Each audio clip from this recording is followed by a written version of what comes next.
ನಮಸ್ಕಾರ. Public express ನ್ಯೂಸ್ಗೆ ಸ್ವಾಗತ. ನಾನು ಮಾಲಾ ಹಾಸನ್. ಈಗ ಹೆಡ್ಲೈನ್ಸ್.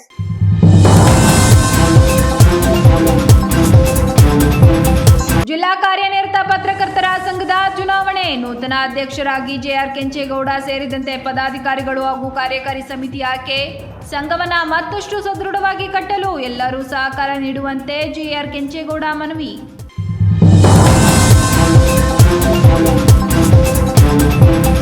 ಕೇಂದ್ರ ಕಾರಾಗೃಹದಲ್ಲಿ ಉಗ್ರರಿದ್ದಾರೆ ನಿಜ. ವಿಧಾನಸೌಧದಲ್ಲಿ ಅವರಿಗೂ ಮೀರಿದ ಉಗ್ರರಿದ್ದಾರೆ. ಕಾರಾಗೃಹದಲ್ಲಿ ಅತ್ಯಾಚಾರಿಗಳಿಗೆ ಉಗ್ರರಿಗೆ ರಾಜ್ಯಾತೀತಕ್ಕೆ ತೀವ್ರ ಆಕ್ರೋಶ. ಕೇಂದ್ರ ಸಚಿವ ಎಚ್.ಡಿ. ಕುಮಾರಸ್ವಾಮಿ ಗಂಭೀರ ಆರೋಪ.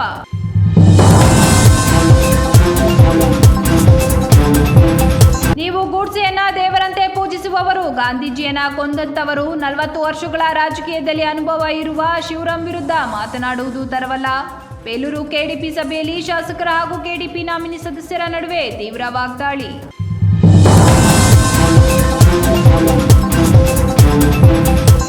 ಜಿಲ್ಲಾ ಕಾರ್ಯನಿರತ ಪತ್ರಕರ್ತರ ಸಂಘದ ಚುನಾವಣೆಯಲ್ಲಿ ನೂತನ ಅಧ್ಯಕ್ಷರಾಗಿ ಆಯ್ಕೆಯಾದ ಜಿಆರ್ ಕೆಂಚೇಗೌಡ ಸೇರಿದಂತೆ ಪದಾಧಿಕಾರಿಗಳು ಹಾಗೂ ಕಾರ್ಯಕಾರಿ ಸಮಿತಿ ಸದಸ್ಯರಿಗೆ ಚುನಾವಣಾಧಿಕಾರಿ ಪ್ರಮಾಣ ಪತ್ರ ವಿತರಣೆ ಮಾಡಿದರು. ಈ ಸಂದರ್ಭದಲ್ಲಿ ಮಾತನಾಡಿದ ನೂತನ ಅಧ್ಯಕ್ಷ ಜೆಆರ್ ಕೆಂಚೇಗೌಡ, ಕಳೆದ 20 ದಿನಗಳಿಂದ ಜಿಲ್ಲೆಯನ್ನ ಸುತ್ತಿ ನಮ್ಮ ತಂಡವನ್ನ ಗೆಲ್ಲಿಸುವಲ್ಲಿ ಎಲ್ಲರೂ ಪ್ರಮುಖ ಪಾತ್ರ ವಹಿಸಿದರು. ಚುನಾವಣೆಯಲ್ಲಿ ಭಾಗವಹಿಸಿ ಮತದಾನ ಮಾಡಿದ ಎಲ್ಲರಿಗೂ ಧನ್ಯವಾದ ಸಲ್ಲಿಸುತ್ತೇನೆ. ನಮ್ಮ ತಂಡದ ಗೆಲುವಿಗೆ ಪ್ರಮುಖ ಪಾತ್ರ ವಹಿಸಿದ ಹಿರಿಯ ಪತ್ರಕರ್ತ ಎಚ್.ಪಿ. ಮದನ್ ಗೌಡ ಹಾಗೂ ಸಂಘದ ರಾಜ್ಯಾಧ್ಯಕ್ಷ ಶಿವಾನಂದ ತಗಡೂರು, ಜಿಲ್ಲಾ ಸಂಘದ ಮಾಜಿ ಅಧ್ಯಕ್ಷರಾದ ರವಿ ನಾಕಲಕೋಡು, ಬಾಳುಗೋಪಾಲ್ ಸೇರಿದಂತೆ ಜಿಲ್ಲೆಯ ಎಲ್ಲ ಹಿರಿಯ ಕಿರಿಯ ಪತ್ರಕರ್ತರಿಗೆ ಧನ್ಯವಾದ ಸಲ್ಲಿಸುವುದಾಗಿ ತಿಳಿಸಿದರು. ಎಲ್ಲರ ಸಲಹೆ ಸಹಕಾರ ಪಡೆದು ಸಂಘದ ಅಭಿವೃದ್ಧಿಗೆ ಶ್ರಮಿಸಲಾಗುವುದು. ಈ ಬಗ್ಗೆ ಯಾರು ಯಾವುದೇ ಅನುಮಾನ ಇಟ್ಟುಕೊಳ್ಳುವುದು ಬೇಡ ಎಂದರು. ಸಂಘವನ್ನ ಮತ್ತಷ್ಟು ಸದೃಢವಾಗಿ ಕಟ್ಟಲು ಎಲ್ಲರೂ ಸಹಕಾರ ನೀಡುವಂತೆ ಮನವಿ ಮಾಡಿದರು. ಕಾರ್ಯಕಾರಿ ಸಮಿತಿಯ ಎಲ್ಲ ಸದಸ್ಯರು ಅವರವರ ಶಕ್ತಿಯಾನುಸಾರ ನಮಗೆ ಒಂದು ಆತಂಕ ಇತ್ತು. ಯಾವಾಗಲೂ ಈಗ ಹಾಸನ ನಗರದೊಳಗೆ ಒಂದು 135-130 ಓಟ್ ಇರುತ್ತೆ. ಕಾರ್ಯಕಾರಿ ಸಮಿತಿಗೆ ನಿಂತಂಥವ್ರು 130 ಓಟು 110 115 ತಗೊಬಿಡ್ತಾರೆ. ಹೊರಗಡೆ ಅವ್ರು ಇರೋದು ಕಷ್ಟ. ಹಾಗಾಗಿ ನಮಗೆ ಮಲ್ಲೇಶು, ವಿರೂಪಾಕ್ಷ ಅವರು, ನಮ್ಮ ಸಹೋದರ ಹೆಚ್ಚು, ನಮ್ಮ ರಾಘುದು ಎಲ್ಲರೂ ಸೋತ್ಬಿಟ್ರೆ ಅವ್ನು ನಮ್ಮ 4 ಹೋಗ್ಬಿಡಲ್ವಲ್ಲ, ಏನು ಮಾಡೋದು ಅಂತೇಳಿ. ಹಾಗಾಗಿ ಇಡೀ ಜಿಲ್ಲೆಯ ಪತ್ರಕರ್ತರು ಎಲ್ಲರನ್ನ ಮಾಡಿಸಿ ಅವರನ್ನ ಗೆಲುವಿನ ದಳಕ್ಕೆ ಸೇರಿಸಿದ್ರು. ನಾವು ಹೆಚ್ಚು ಮಾತಾಡೋದಕ್ಕಿಂತ ನಮ್ಮ ಕಾರ್ಯ ಮತ್ತು ನಮ್ಮ ರೂಪುರೇಷೆ ಏನಿರ್ತವೆ ಅದನ್ನು ಆ ಗುರಿ ಇಟ್ಕೊಂಡು ನಡಿಬೇಕು ಅನ್ನೋ ನಮ್ಮ ಉದ್ದೇಶ. ನಿಮ್ಮ ಎಲ್ಲರ ಸಲಹೆ ಸಹಕಾರ ಪಡೆದು ಈ ಸಂಘದ ಶ್ರೇಯಸ್ಸಿಗೆ ಏನೇನು ಮಾಡಬೇಕು ಅಂತ ಆಲೋಚನೆಗಳಿದೆ. ಎಲ್ಲರ ಜೊತೆ ಕೂತು ನಾವು ಯಾವುದೇ ತೀರ್ಮಾನಗಳನ್ನು ವೈಯಕ್ತಿಕವಾಗಿ ಕಾರ್ಯಕಾರಿ ಸಮಿತಿ ಸಭೆ ಕರೆದಿದೆ ನಿಮ್ಮ ಗಮನಕ್ಕೆ ತರದೆ ನಾವೇನೂ ಮಾಡಲ್ಲ. ನಂಜುಂಡೇಗೌಡರು ಇರ್ಬೋದು, ನಾನಿರ್ಬೋದು, ಇಲ್ಲೇ ಆಶ್ವಾಸನೆ ಕೊಡ್ತಾ ಇದ್ವಿ. ನಿಮ್ಮೆಲ್ಲರ ಸಲಹೆ ಸಹಕಾರ ತಗೊಂಡೆ ಎಲ್ಲ ವಿಚಾರಗಳನ್ನು ಚರ್ಚಿಸಿ ಮುಕ್ತವಾಗಿ ನಿರ್ಧಾರ ತಗೊಳ್ತೀವಿ. ಯಾವುದೇ ವಿಚಾರ ಇರಲಿ ಅದ್ರ ಬಗ್ಗೆ ಯಾರು ಅನುಮಾನಗಳನ್ನ ಇಟ್ಕೋಬೇಡಿ. ನಾನು ಈ ಸಂಘದ ಸದಸ್ಯನಾಗಿ 40 ವರ್ಷ ಆಯಿತು. ಬಹುತೇಕ ಇಲ್ಲಿರೋರೆಲ್ಲರಿಗಿಂತ ಹಳೆಯ ಹಿರಿಯ ಸದಸ್ಯ ನಾನು. ಕಾರಣ ಯಾಕೆಂದರೆ ನಾನು ಪತ್ರಿಕೆ ಫೀಲ್ಡಿಗೆ ಹೋದಾಗ 9 ಜನ ಇದ್ವಿ. ಹಿಂದೂದ ಹೊನ್ನಾಪುರ ಪ್ರಜಾವಾಣಿ ವರದಿಗಾರರಾಗಿದ್ದರು, ಸಿಂಗಯ್ಯಂಗಾರಿದ್ದರು, ಹಿಂದೂ ಶ್ಯಾಮ ಇದ್ದ, ಟೈಮ್ಸ್ ಆಫ್ ಇಂಡಿಯಾ ರಂಗನಾಥ್ ಇದ್ದರು, ದೇಶಿಕಾಚಾರ ಆ ಥರದವರೆಲ್ಲ ಇದ್ದರು. ನಮಗೆ 18-19 ವರ್ಷ. ನಾನು ಹೋಗಿ ಒಂದು 2 ವರ್ಷಕ್ಕೆ ಪ್ರಭಾಕರ ಬಂದ. 8-9 ಜನ ಇದ್ವಿ. ಈಗ ಹಾಸನ ನಗರದಲ್ಲಿ 135 ಜನ ಇದ್ದೀವಿ ಆ ಥರದ. ಹಾಗಾಗಿ 96-97ನೇ ಸಾಲಿನಲ್ಲಿ ಮದನಗೌಡ ಅಧ್ಯಕ್ಷ, ನಾನು ಪ್ರಧಾನ ಕಾರ್ಯದರ್ಶಿಯಾಗಿ ಕೆಲಸ ಮಾಡಿದ್ವಿ. ಆ ಸಂದರ್ಭದಲ್ಲಿ ನಮಗೆ ಕಚೇರಿನೇ ಇರಲಿಲ್ಲ. ನಾವು ಜಿಲ್ಲಾಧಿಕಾರಿ ಮತ್ತು ಪಾರ್ಥಸಾರಥಿ, ನಮ್ಮ ಪಟೇಲ್ ಶಿವರಾಮು ಅವನ್ನೆಲ್ಲ ಬಳಕೆ ಮಾಡಿಕೊಂಡು ಜಿಲ್ಲಾಧಿಕಾರಿ ಕಚೇರಿ ಕಾಂಪೌಂಡಲ್ಲಿ ಒಂದು ಸಂಘ ತಗೊಂಡ್ವಿ. ರೂಮನ್ನು ಕೊಟ್ಟರು. ಅದು ಇದ್ದರು ಪಾಪ ಇವರ ಅತ್ತೆ ಅಮ್ಮಯ್ಯಮ್ಮ ಅವರು ಭಾಳ ಸೇವೆ ಸಲ್ಲಿಸಿದ್ರು. ಆಗ ಬರ್ತಿದ್ದು ನಮಗೆ ಸಂಘಕ್ಕೆ 150 ರೂಪಾಯಿ ಬಂದರೆ 50 ರೂಪಾಯಿ ಕಾಫಿಗೆ, 100 ರೂಪಾಯಿ ಹಂಚಿಕೆ ಬರೋ ಸೈಕಲ್ಗೆ, ಅಷ್ಟಕ್ಕೆ ಮುಗಿದು ಹೋಗೋದು. ಆ ಥರದಲ್ಲಿ ನಡೆಸಿ ಆ ಸಂಘ ಅಲ್ಲೂ ಸಂಘ ನಡೆಸ್ಕೊಂಡು ಬಂದ್ವಿ. ಇಲ್ಲಿ ಅದಾದ ನಂತರದಲ್ಲಿ ಭಾಳಷ್ಟು ಜನ ಪ್ರಯತ್ನ ಮಾಡಿದರು ಸಂಘದ ನಿವೇಶನಕ್ಕಾಗಿ. ಮದನಗೌಡರು ಅಧ್ಯಕ್ಷರು, ನಾನು ಕಾರ್ಯದರ್ಶಿ ಆದ ನಂತರ ಹಿಂಗೆ ನಮ್ಮ ಆತ್ಮೀಯ ಬಣವನ್ನು ಬಳಕೆ ಮಾಡಿಕೊಂಡು ವಿಶೇಷವಾಗಿ ನಮ್ಮ ಲೋಕಸೇವಾ ಆಯೋಗದ ಅಧ್ಯಕ್ಷ ಆಗಿದ್ದಂಥ ಡಾಕ್ಟರ್ ಕೃಷ್ಣ ಅವ್ರಿಗೆ ಹೇಳಿದೆ, ಮನೆಗೆ ಹೋಗಿ ಹಿಂಗಿದೆ ಸರ್, ಏನು ಮಾಡೋದು ಅಂತ. ನೀನು ಒಂದು ಕೆಲಸ ಮಾಡು, ನಾನು ಇವತ್ತೇ ದೇವೇಗೌಡರು ಮುಖ್ಯಮಂತ್ರಿಯಾಗಿ ಸ್ವಲ್ಪ ದಿನ ಆಗಿತ್ತು, ನಾನು ಗೌಡ್ರಿಗೆ ರಾತ್ರಿ ಮಾತಾಡ್ತೀನಿ, ಎಲ್ಲಿ ಜಾಗ ಇದೆ ಹುಡುಕಬಾ ಅಂತ. ಆಗ ನಾವೆಲ್ಲ ತಡಕಿ ಎಲ್ಲ ಮಾಡಿ ಹಳೆಬೀಡು ಕೃಷ್ಣಮೂರ್ತಿ ಅವರ ಅಧ್ಯಕ್ಷ ಆದ ಸಂದರ್ಭದಲ್ಲಿ ತಾಲೂಕು ಆಫೀಸ್ ಇದೆಯಲ್ಲ ನಿಂಬಾಗ, ಅಲ್ಲಿ ಒಂದು ಜಾಗ ಹಿಡಿದಿದ್ರು. ಅಲ್ಲಿ ನನಗೆ ಇವರು PWD ಅವ್ರು ಹೇಳಿದ್ರು, ಅದು ಯಾವುದೇ ಕಾರಣಕ್ಕೆ ಕೊಡೋಕ್ಕೆ ಬರೋಲ್ಲ ನಿಮಗೆ, ಆ ಪ್ರಿಮಿಸಸ್ DC ಆಫೀಸ್ ಇದೆ, ಈ ಕಡೆಗೆ ನ್ಯಾಯಾಧೀಶರ ಕೊಠಡಿ ಇದೆ, ಇದೆಲ್ಲ ಇದೆ, ಸಮಸ್ಯೆ ಆಗುತ್ತೆ ಅಂತ. ಆಮೇಲೆ ಇದೊಂದು ಜಾಗ ಇದೆ ನೋಡಿ ಅಂತ ಹೇಳಿದ್ರು. ಅದನ್ನು ಡಾಕ್ಟರ್ ಕೃಷ್ಣ ಅವ್ರು ಹೇಳಿದ್ರು, ಬೆಳಗ್ಗೆ ಒಂದು 11 ಗಂಟೆಗೆ ಕಾಣಿ, CMಗೆ ಅವಕಾಶ ಕೊಡಿಸ್ತೀನಿ ಅಂತ. ಅಲ್ಲೆಲ್ಲ ಪರಿಚಯದವ್ರು ಇದ್ದರು.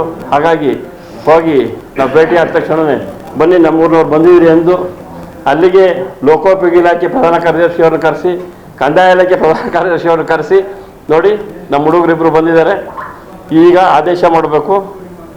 ಆಗ ಫ್ಯಾಕ್ಸ್ ಇತ್ತಲ್ಲ, ಫ್ಯಾಕ್ಸ್ ಸಂದೇಶ ಕಳಿಸಿ DC ಕಳಿಸಿ, ನಾಳೆ ಅವರಿಗೆ 10:30ಗೆ ನೀವು ಪತ್ರ ಕೊಡಬೇಕು ಅಂದರು.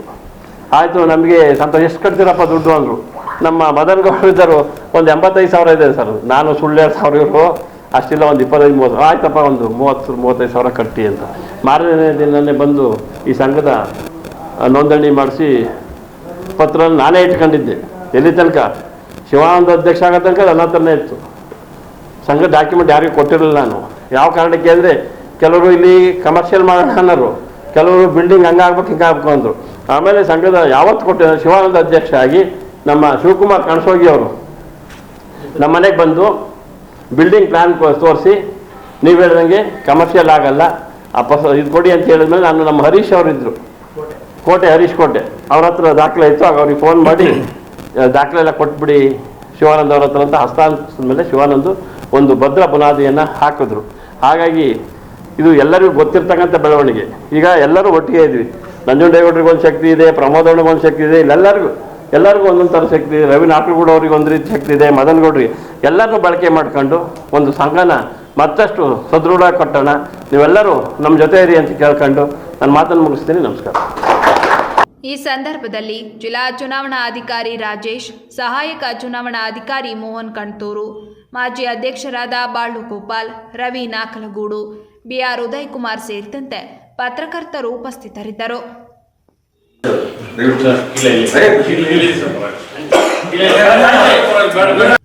ನೂತನ ಪದಾಧಿಕಾರಿಗಳಾಗಿ ಅಧ್ಯಕ್ಷರಾಗಿ JR ಕೆಂಚೇಗೌಡ, ಪ್ರಧಾನ ಕಾರ್ಯದರ್ಶಿ KG ಸುರೇಶ್, ಉಪಾಧ್ಯಕ್ಷರಾಗಿ ನಂಜುಂಡೇಗೌಡ, G ಪ್ರಕಾಶ್, HT ಮೋಹನ್, ಕಾರ್ಯದರ್ಶಿಯಾಗಿ ಸುವರ್ಣ ಹರೀಶ್, ಕುಶ್ವಂತ್, BR ಬೊಮ್ಮೇಗೌಡ, ಖಜಾಂಚಿಯಾಗಿ ತ್ಯಾಗರಾಜ್ ಹಾಗೂ ರಾಜ್ಯ ಕಾರ್ಯಕಾರಿ ಸಮಿತಿ ಸದಸ್ಯರಾಗಿ KPS ಪ್ರಮೋದ್ ಆಯ್ಕೆಯಾಗಿದ್ದಾರೆ. ಕಾರ್ಯಕಾರಿ ಸಮಿತಿ ಸದಸ್ಯರಾದ ಜನಮಿತ್ರ ಪತ್ರಿಕೆ ಸಂಪಾದಕ CR ನವೀನ್, ಶರಣ್, ಕೃಷ್ಣ I ಬೀಡು, ಜಗದೀಶ್ ಚೌಡಳ್ಳಿ, ಪಬ್ಲಿಕ್ ಎಕ್ಸ್‌ಪ್ರೆಸ್ ಕನ್ನಡ ಸಂಪಾದಕ ನಾಗರಾಜು. ಕಾರ್ಯಕಾರಿ ಸಮಿತಿ ಸದಸ್ಯರಾದ ಜನಮಿತ್ರ ಪತ್ರಿಕೆ ಸಂಪಾದಕ CR ನವೀನ್, ಶರಣ್, ಕೃಷ್ಣ I ಬೀಡು, ಜಗದೀಶ್ ಚೌಡಳ್ಳಿ, ಪಬ್ಲಿಕ್ ಎಕ್ಸ್‌ಪ್ರೆಸ್ ಕನ್ನಡ ಸುದ್ದಿವಾಹಿನಿಯ ಸಂಪಾದಕ ನಾಗರಾಜ್ HA, ಪ್ರತಾಪ್ ಹಿರಿಸಾವೆ, ಜಲಾಂ ಹಾಡ್ಲಹಳ್ಳಿ, ರಾಘವೇಂದ್ರ ಆಲೂರು, ಮಲ್ಲೇಶ್ ಬೇಲೂರು, ವಿರೂಪಾಕ್ಷ ಅರಕಲಗೂಡು, ಸುವರ್ಣ ಶರತ್, ಸುರೇಶ್ ಕುಮಾರ್, ಸ್ವರೂಪ್, ವಿಶ್ವನಾಥ್ ಹಾಗೂ ಪ್ರಕಾಶಮಾನ ಪತ್ರಿಕೆಯ ಸ್ವಾಗತ ಆಯ್ಕೆಯಾಗಿದ್ದಾರೆ.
ನಾ ಚೋರಿಂದ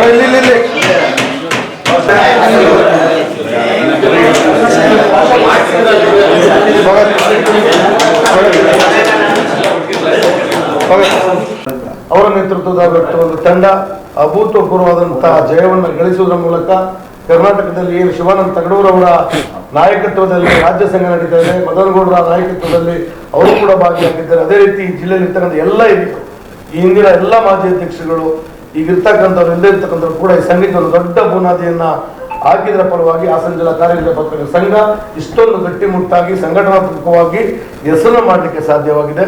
ಇಲ್ಲಿರ್ತಕ್ಕಂಥ ಎಲ್ಲ ನೂತನ ಆಡಳಿತ ಮಂಡಳಿಯವರು ಕೆಂಚೇಗೌಡರ ನೇತೃತ್ವದಲ್ಲಿ ಮೋಹನ್ಗೆ ಅನುಭವ ಇದೆ, ಹರೀಶ್ಗೆ ಅನುಭವ ಇದೆ, ಕೆಜಿಗೆ ಅನುಭವ ಇದೆ, ಪ್ರಮೋದ್ ಅವರಿಗೆ ಸಂಘ ಸಂಸ್ಥೆಯಲ್ಲಿ ಅನುಭವ ಇದೆ, ಪ್ರಕಾಶ್ ನಿರಂತರವಾಗಿ ಪದಾಧಿಕಾರಿಯಾಗಿದ್ದಾರೆ, ಬೊಮ್ಮೇಗೌಡರು ಕೂಡ ಹಲವಾರು ಕ್ಷೇತ್ರದ ಕೆಲಸ ಮಾಡಿದ್ದಾರೆ, ಖುಷಿವಂತ ಇದ್ದಾರೆ, ಟಿವಿ ಪ್ರಕಾಶ್ ಎಲ್ಲರೂ ಕೂಡ ಉತ್ತಮವಾದ ತಂಡ.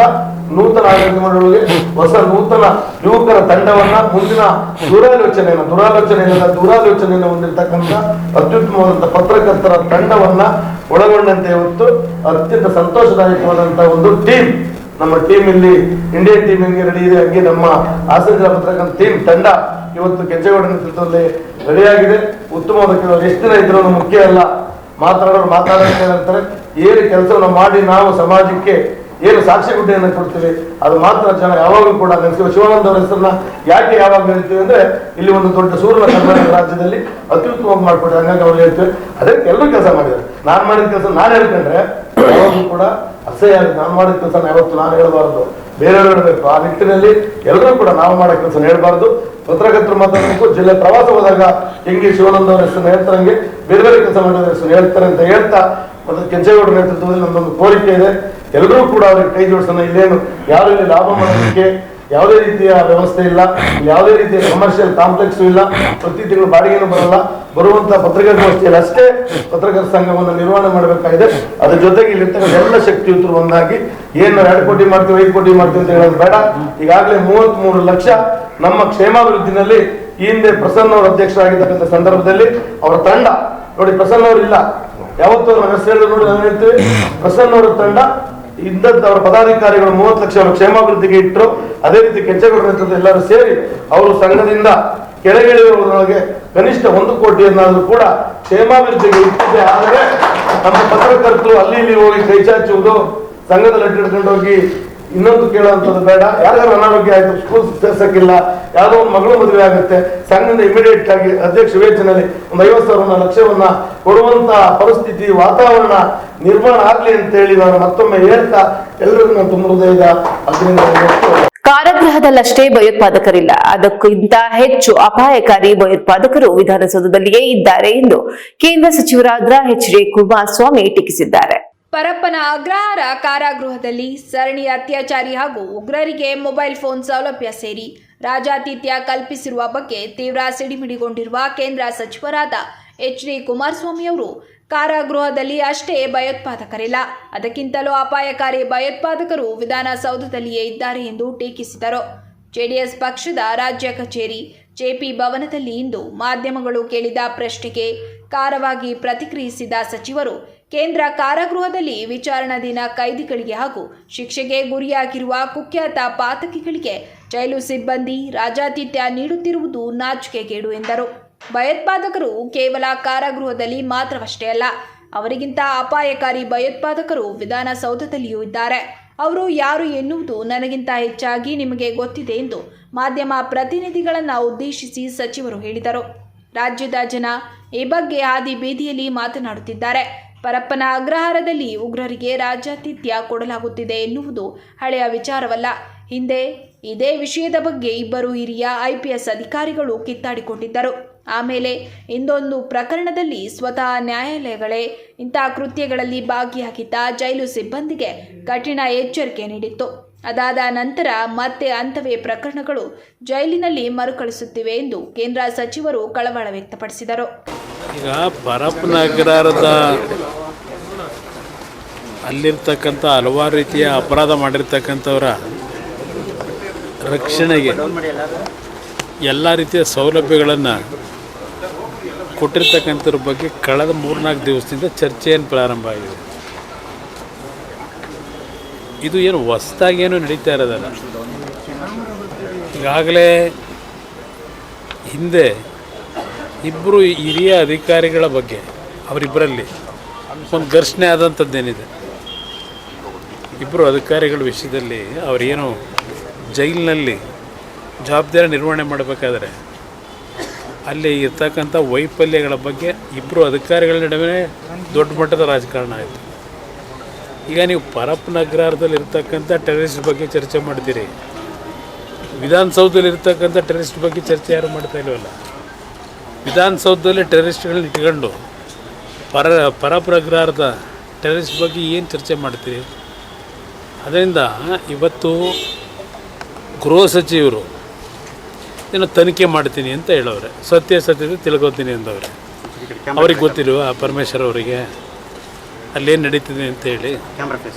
ಅದರಿಂದ ಇವತ್ತು ಮಾಧ್ಯಮಗಳಲ್ಲಿ ಅಲ್ಲಿ ನಡೀತಿರ್ತಕ್ಕಂಥ ಹಲವಾರು ರೀತಿಯ ಒಂದು ಮನರಂಜನೆಗಳಿರ್ಬೋದು, ಹಲವಾರು ರೀತಿಯ ಒಂದು ಅಲ್ಲಿರ್ತಕ್ಕಂಥ ಕೈದಿಗಳಿಗೆ, ಆರೋಪಿಗಳಿಗೆ ಯಾವ ರೀತಿ ಸೌಲಭ್ಯಗಳು ಕೊಟ್ಟಿದ್ದಾರೆ ಮಾಧ್ಯಮದಲ್ಲೇ ಈಗಾಗಲೇ ನೀವು ಬಿತ್ತರಿಸಿದ್ದೀರಿ.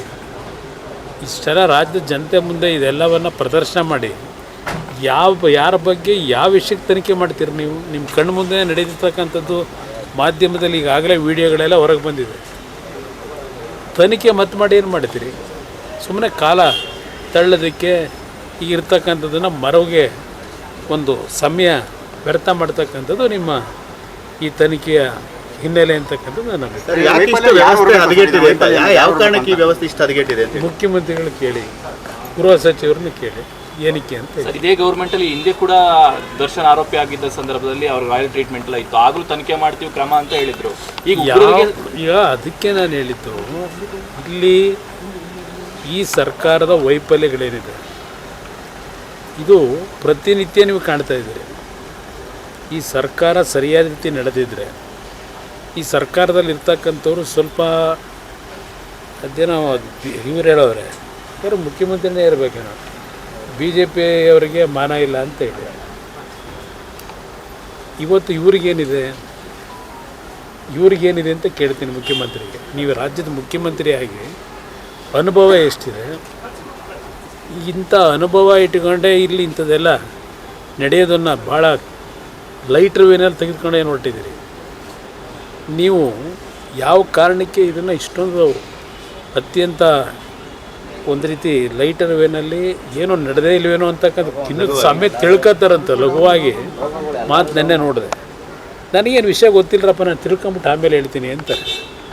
ಏನು ರಾಜ್ಯದ ಮುಖ್ಯಮಂತ್ರಿಗೆ ಇಂಟೆಲಿಜೆನ್ಸ್ ಇಲ್ವಾ? ಪ್ರತಿದಿನ ಬೆಳಗ್ಗೆ ಬರ್ತಾರಲ್ಲ, ಅವ್ರು ಬಂದು ಏನು ಮಾಹಿತಿ ಕೊಡ್ತಾರೆ ಇಂಟೆಲಿಜೆನ್ಸ್ನವ್ರು? ಈ ರೀತಿ ಲಘುವಾಗಿ ಮಾತಾಡ್ಕೊಂಡು ಕಾಲ ವ್ಯರ್ಥ ಮಾಡೋದೇನಿದೆ, ಇವರು ಹಿಂದ್ಗಡೆ ಇಂಥದಕ್ಕೆಲ್ಲ ಇವರೇ ಪ್ರೋತ್ಸಾಹ ಕೊಡ್ತಾರೆ ಅನ್ನೋಂತಕ್ಕಂಥ ಜನಗಳ ಅಭಿಪ್ರಾಯ ಇವತ್ತು ಕಾಣ್ತಾ ಇದೆ. ಹೋಮ್ ಮಿನಿಸ್ಟರ್ ರಾಜೀನಾಮೆ ಕೊಡಬೇಕು ಅನ್ನುವಂಥದ್ದು BJP ಆಗ್ರಹ ಸರ್, ನೀವೇನಾದ್ರು ಆಗ್ರಹ ಮಾಡ್ತೀರಾ ಸರ್? ಏನು ನೀವು ಒತ್ತಡ ಹಾಕೋ ರಾಜೀನಾಮೆ ಕೊಡೋ ಅಂಥ ಕಾಲನ ಇದು? ಯಾವುದೇ ಕಾರಣಕ್ಕೂ ಈ ಸರ್ಕಾರದಲ್ಲಿ ರಾಜೀನಾಮೆ ಕೊಡ್ತಕ್ಕಂಥ ಅಷ್ಟೊಂದು ಪಾವಿತ್ರ್ಯತೆ ನೈತಿಕತೆ ಉಳಿಸ್ಕೊಂಡಂತ ಇಲ್ಲ ಸರ್. ಏರ್ಪೋರ್ಟ್ ಅಲ್ಲಿ ನಮಾಜ್ ಮಾಡಿದ್ದಾರೆ ಅನ್ನೋ ಆರೋಪಗಳು ಕೇಳಿ ಬರ್ತಿದ್ದಾವೆ ಸರ್. ಏರ್ಪೋರ್ಟ್ ಅಲ್ಲೂ ಕಾಯ್ದೆ ತರೋದು ಅದೆಲ್ಲ ಬೇರೆ. ನನ್ನ ಅಭಿಪ್ರಾಯದಲ್ಲಿ ಹಲವಾರು ದೇಶಗಳಲ್ಲಿ ಒಂದು ಸಪ್ರೇಟಾಗಿ ಒಂದು ಕೊಠಡಿ ಕೊಡ್ತಾರೆ, ಅವರವರ ಧರ್ಮಗಳನ್ನ ಒಂದು ಮಾಡ್ಕೊಳ್ತಕ್ಕಂಥದ್ದಕ್ಕೆ. ಆ ರೀತಿ ಸಾರ್ವಜನಿಕವಾಗಿ ಕೊಡೋದಕ್ಕಿಂತ ಅಂಥ ಕಡೆ ಒಂದು ಕೊಠಡಿ ಬೇಕಿದ್ರೆ ಇವತ್ತು ಬೆಂಗಳೂರು ನಗರ ಒಂದು ಇಂಟರ್ನ್ಯಾಷನಲ್ ಮಟ್ಟಿಗೆ ಬೆಳೆದಿರ್ತಕ್ಕಂಥ ನಗರ ಇದು. ಇಲ್ಲಿಗೆ ಹಲವಾರು ದೇಶಗಳಿಂದ ಹಲವಾರು ರಿಲಿಜಿಯಸ್ನ ನಂಬ್ಕೊಂಡಿರ್ತಕ್ಕಂಥ ಜನ ಬರೋದು ಸಹಜ ಇಲ್ಲಿ. ಇಂಥ ಒಂದು ವಿಷಯದಲ್ಲಿ ನಾವೇನು ಸಣ್ಣತನ ತೋರಿಸ್ಬೇಕು ಅಂತ ಹೇಳಲ್ಲ, ಆದರೆ ಒಂದು ಕೊಠಡಿಯನ್ನು ಅವ್ರಿಗೋಸ್ಕರ ಮೀಸಲಿಟ್ಟರೆ ಅವರವರ ಧರ್ಮ ಪಾಲಿಸ್ಕೊಳ್ತಕ್ಕಂಥದ್ದು ಅನುಕೂಲ. RSS ಬ್ಯಾನ್ ಮಾಡೋಕೆ ಹೋಗಿ ಎಲ್ಲೆಲ್ಲೋ ಪಥಸಂಚಲನ ಮಾಡಬೇಕು, ಇವೆಲ್ಲ ಅವಶ್ಯಕತೆ ಇಲ್ಲ. ಈಗ RSS ಬಗ್ಗೆ ಮಾತಾಡೋದು ನಾನು ಮಾತಾಡಿದ್ದೀನಿ ಹಲವಾರು ಬಾರಿ, ನಾನಿಲ್ಲ ಅಂತ ಹೇಳಲ್ಲ. ಆದರೆ ಇದಕ್ಕೆಲ್ಲ ಒಂದು ಸಿಸ್ಟಮನ್ನು ಸರಿಯಾದ ರೀತಿ ಸಾರ್ವಜನಿಕರಿಗೆ ಯಾವುದೇ ರೀತಿ ಅನಾನುಕೂಲಗಳಾಗದೇ ಇರತಕ್ಕಂಥ ರೀತಿಯಲ್ಲಿ ತೀರ್ಮಾನಗಳಾದರೆ ಎಲ್ಲರೂ ಮೆಚ್ಕೊತಾರೆ. ಸರ್, ಈಗ ವಿಧಾನಸೌಧದಲ್ಲಿ ಟೆರರಿಸ್ಟ್ ಇದ್ದಾರೆ ಅಂತ ಹೇಳಿದ್ರೆ ಅದು ಯಾರು ಸರ್, ಏನು ಸರ್ ಅದು? ವಿಧಾನಸೌಧದಲ್ಲಿರ್ತಕ್ಕಂಥ ಟೆರರಿಸ್ಟ್ಗಳಿಗೂ ಅಲ್ಲಿ ಪರಪ್ಪನಗರದಲ್ಲಿರ್ತಕ್ಕಂಥ ಟೆರರಿಸ್ಟ್ಗಳಿಗೂ ವ್ಯತ್ಯಾಸ ಇದೆ. ವಿಧಾನಸೌಧದಲ್ಲಿರ್ತಕ್ಕಂಥ ಟೆರರಿಸ್ಟ್ಗಳು ಯಾರು ಅಂತಕ್ಕಂಥ ಬಹುಶಃ ನನಗಿಂತ ಹೆಚ್ಚಾಗಿ ನಿಮಗೆ ಗೊತ್ತು. ಜನವೂ ಮಾತಾಡ್ತಾರೆ, ಆ ಟೆರರಿಸ್ಟ್ಗಳಂದ್ರೂ ಭಯನೂ ಬೀಳ್ತಾರೆ. ಅದರಿಂದ ಅಲ್ಲಿ ಪರಪ್ಪನಗರದಲ್ಲಿ ಇರತಕ್ಕಂಥ ಟೆರರಿಸ್ಟ್ಗಿಂತಲೂ ಇವರು ಇನ್ನೂ ಡೇಂಜರ್ ಅವರು. ಬೇಲೂರು ತಾಲೂಕು ಪಂಚಾಯಿತಿ ಸಭಾಂಗಣದಲ್ಲಿ ನಡೆದ ಕೆಡಿಪಿ ಸಭೆಯಲ್ಲಿ ಶಾಸಕ HK ಸುರೇಶ್ ಮತ್ತು ಕೆಲ ಕೆಡಿಪಿ ಸದಸ್ಯರ ನಡುವೆ ತೀವ್ರ ವಾಗ್ವಾದ ನಡೆಯಿತು. ಶಾಸಕ HK ಸುರೇಶ್ ಅವರು ಸಭೆಯಲ್ಲಿ ಮಾತನಾಡುತ್ತಾ ತಾಲೂಕಿನ ಕೋಳ್ಗುಂದ, ಬಿಕ್ಕೋಡು, ತಟ್ಟೆಹಳ್ಳಿ ಸೇರಿದಂತೆ ಹಲವೆಡೆ 220 kV ಸಬ್ಸ್ಟೇಷನ್ ನಿರ್ಮಾಣಕ್ಕಾಗಿ ಸಚಿವರ ಬಳಿ ತೆರಳಿ ಅನುದಾನವನ್ನು ತರಿಸಿದ್ದೇನೆ. ರೈತರು ಹಾಗೂ ವಿದ್ಯಾರ್ಥಿಗಳಿಗೆ ಆಗುತ್ತಿರುವ ಸಮಸ್ಯೆ ಪರಿಹಾರಕ್ಕಾಗಿ ಶ್ರಮಿಸುತ್ತಿದ್ದೇವೆ. ಆದರೆ ಕೆಲವರು ಜನರನ್ನ ತಪ್ಪು ದಾರಿಗಿಳಿದು ಸುಳ್ಳು ಮಾಹಿತಿಯನ್ನು ಹಂಚುತ್ತಿದ್ದಾರೆ ಎಂದು ಅಧಿಕಾರಿಗಳಿಗೆ ಸೂಚನೆ ನೀಡಿದರು. ಇದರ ವೇಳೆ ಕೆಡಿಪಿ ಸದಸ್ಯರಾದ ಆನಂದ್, ಚೇತನ್, ನಂದೀಶ್, ಜ್ಯೋತಿ, ನವೀನ್, ಪರಮೇಶ್, ಸುಹಿಲ್ ಪಾಷಾ ಸೇರಿದಂತೆ ಕೆಲ ಸದಸ್ಯರು ಶಾಸಕರ ಮಾತುಗಳಿಗೆ ಪ್ರತಿಕ್ರಿಯೆ ನೀಡುತ್ತಾ 40 ವರ್ಷಗಳ ರಾಜಕೀಯ ಅನುಭವ ಹೊಂದಿರುವ ನಾಯಕ ಶಿವರಾಮ್ ಅವರ ವಿರುದ್ಧ ಮಾತನಾಡುವುದು ಸೂಕ್ತವಲ್ಲ. ಕ್ಷೇತ್ರದಲ್ಲಿ ವ್ಯಾಪಕ ಭ್ರಷ್ಟಾಚಾರ ನಡೆಯುತ್ತಿದೆ. ಅನುದಾನ ಮತ್ತು ಗುತ್ತಿಗೆಗಳಲ್ಲಿ ಏಜೆಂಟರ ಮೂಲಕ ಲಾಭ ಪಡೆಯಲಾಗುತ್ತಿದೆ ಎಂದು ಆರೋಪಿಸಿದರು. ಈ ಆರೋಪಗಳಿಗೆ ಪ್ರತಿಕ್ರಿಯಿಸಿದ ಶಾಸಕ ಸುರೇಶ್ ಅವರು, ರಾಜ್ಯದಲ್ಲಿಯೇ ನಿಮ್ಮ ನಾಯಕರ ಸಾಧನೆ ಎಲ್ಲರಿಗೂ ಗೊತ್ತಿದೆ. ವರ್ಗಾವಣೆ ದಂಧೆಯಿಂದ ಹಿಡಿದು ಲಂಚದ ವ್ಯವಹಾರಗಳ ತನಕ ದಾಖಲೆಗಳಿವೆ. ಭ್ರಷ್ಟಾಚಾರವಿಲ್ಲದ ಕೆಲಸ ಮಾಡಿದರೆ ಯಾರನ್ನಾದರೂ ಸ್ವಾಗತಿಸುತ್ತೇನೆ. ನಾನು ಕೂಗಾಡುವವನು ಅಲ್ಲ, ಕ್ಷೇತ್ರದ ಸೇವಕನಾಗಿ ಕೆಲಸ ಮಾಡುತ್ತೇನೆ ಎಂದು ತೀವ್ರ ಆಕ್ರೋಶ ವ್ಯಕ್ತಪಡಿಸಿದರು. ಸಭೆಯಲ್ಲಿ ತಹಶೀಲ್ದಾರ್ ಶ್ರೀಧರ್ ಕಂಕನವಾಡಿ, ತಾಲೂಕು ಪಂಚಾಯಿತಿ ಇಒ ಸತೀಶ್ ಕುಮಾರ್, ಆಡಳಿತಾಧಿಕಾರಿ ರಮೇಶ್, ವೃತ್ತ ನಿರೀಕ್ಷಕ ರೇವಣ್ಣ ಸೇರಿದಂತೆ ಹಲವು ಅಧಿಕಾರಿಗಳು ಉಪಸ್ಥಿತರಿದ್ದರು.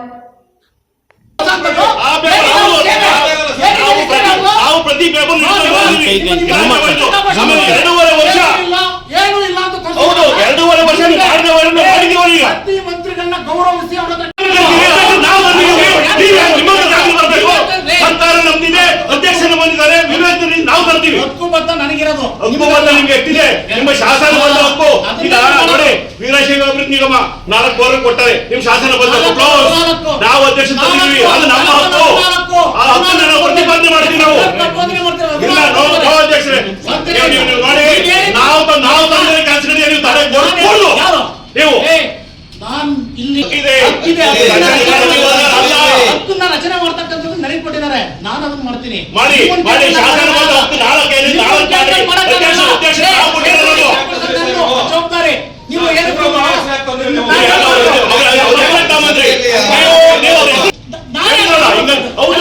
ಮನುಷ್ಯ ಮಾಡಿದಾರೆ ಕೆಲಸ ಮಾಡಿದ್ದಾರೆ ಅವರು ಏನ್ ಗೊತ್ತಾ, ಅದೇ ಹೇಳ್ತಾರೆ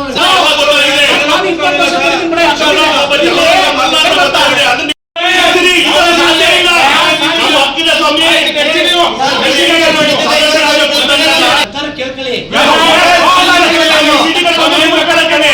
ಇಲ್ಲಿ ಈ ಸಭೆ ಅಧ್ಯಕ್ಷ ಸದಸ್ಯರುಗಳು ನೀವು ಕೂತಿರ್ತೀವಿ ಕ್ವಶನ್ ಮಾಡಿ. ಬೇರೆ ವ್ಯಕ್ತಿ ಬಂದಾಗ ನೀವು ಹಂಗಾಗಿ ಒಬ್ಬ ಮಹಾತ್ಮನ ಬಿಡ್ತೀರ ನೀವು, ಮಹಾತ್ಮ ಗಾಂಧಿನ ಸಾಹಿತ್ಯದ ಕೂರ್ಸನ ಹೊಗಳಿದ್ದೀರ ನೀವು ಅಂತ ಮಹಾತ್ಮ ಗಾಂಧಿ ನೆಚ್ಚಿಗೆ ಅವರ ವಯಸ್ಸು ಮತ್ತು ಅವರ ಬುದ್ಧಿವಂತಿಕೆ ಆಗುತ್ತೆ. ಬಟ್ ಆ ಮನುಷ್ಯ ದೇಶದ ರಾಜಕಾರಣ ಮಾಡಿಲ್ಲ. ಬಿಜೆಪಿ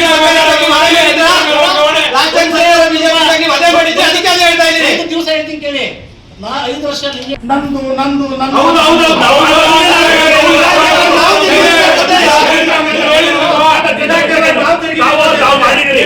ಕೊಡಿ. ಅಲ್ಲಿ 25,000 ರೂಪಾಯಿ 30,000 ರೂಪಾಯಿ ಒಂದು ವಾಟರ್ ಫಿಲ್ಟರ್ ಇದೆ, ಅದ್ರ ಮೇಲೆ ಕೊಡುಗೆ ಮಾನ್ಯ ಶಾಸಕರು ಎಚ್ ಕೆ ಸುರೇಶ್ ಅವರಿಗೆ ಅದು 30,000 ರೂಪಾಯಿನ 1,30,30,000 ರೂಪಾಯಿ ಪೇಮೆಂಟ್ ಕೊಡಿಸಿದ್ರೆ ಭ್ರಷ್ಟಾಚಾರ ಅಲ್ವಾ ನಿಮ್ದು? ಯಾರು ಅದನ್ನ ಇಂಜಿನಿಯರ್ಗಳು ನೋಡ್ಕೊತಾರೆ, ನಂದಲ್ಲ. ನೀವು ಫೋಟೋ ಹಾಕಿದ್ರೆ ಮೇಲೆ ಜವಾಬ್ದಾರಿ ನಿಂತಿದೆ ಅಲ್ಲಿ. ನಂದಂದ್ರೆ ಅವ್ರು ನೋಡ್ರಿ, ಪೂರ್ತಿ ಡೀಟೇಲ್ಸ್ ಇಟ್ಕೊಂಡಿದ್ದೀವಿ. ಈಗ ಆ ಥರ ಏನು ಮಾಡ್ತೀರಿ ನೀವು? 20,000 ರೂಪಾಯಿ ಅಂತೀರಾ? ಈಗ ನೀವು ಒಂದು ಕೆಲಸ ಮಾಡಿ, ಜವಾಬ್ದಾರಿ ನಿಮ್ಗೆ 1,30,30,000 ರೂಪಾಯಿದು 30,000 ರೂಪಾಯಿದು 1,00,000 ನೀನು ಇದ್ದೆ, ನಾನು ನೋಡಿದ್ದೀನಿ. ನಾನು ಒಂದೇ ಒಂದು ಸೆಂಟೆನ್ಸ್ ನೋಡಿದ್ದು, ಇದು ನನ್ನ ಏನ್ರಿ ನಾನಿದ್ದೆ. ಒಂದ್ ನಿಮಿಷ ಸರ್, ಹತ್ರ ಹೋಗಲ್ಲ ಅಧಿಕಾರಿಗಳು ಇಟ್ಕೊಂಡು ಮಾಡಿದೀನಿ ಅಂತಂದ್ರೆ ಯಾರು ಯಾವ ಅಧಿಕಾರಿ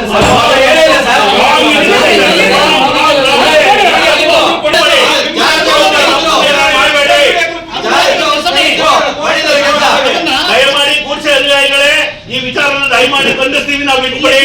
ಯಾಕೆಂದ್ರೆ ನಿಮಗೆ ಗೂಡ್ಸೆ ಮನೆಯವರು ಅವರು ಏನ್ ಮಾಡೋಣ ನಾವು?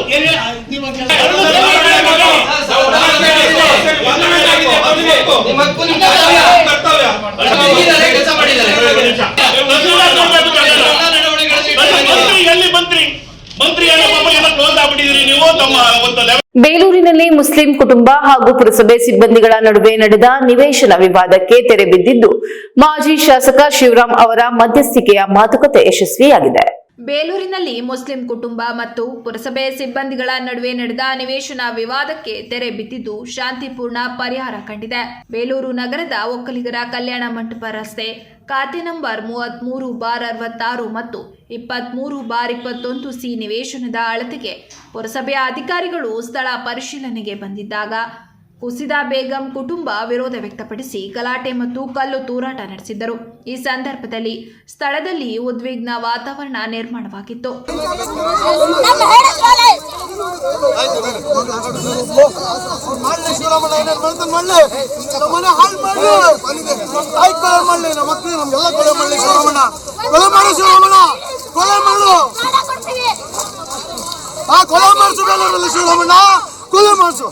ಕಾಂಗ್ರೆಸ್ ಆಫೀಸ್ ಕಟ್ಟಕ್ಕೆ ಜಾಗ ಬಿಟ್ಕೊಟ್ರು, ನಮ್ಮ ಮತ್ತೆ ಹಲ್ಲೆ ಮಾಡ್ತಾ ಇದೀವಲ್ಲಪ್ಪ, ಯಾವ್ದಪ್ಪ ನ್ಯಾಯ?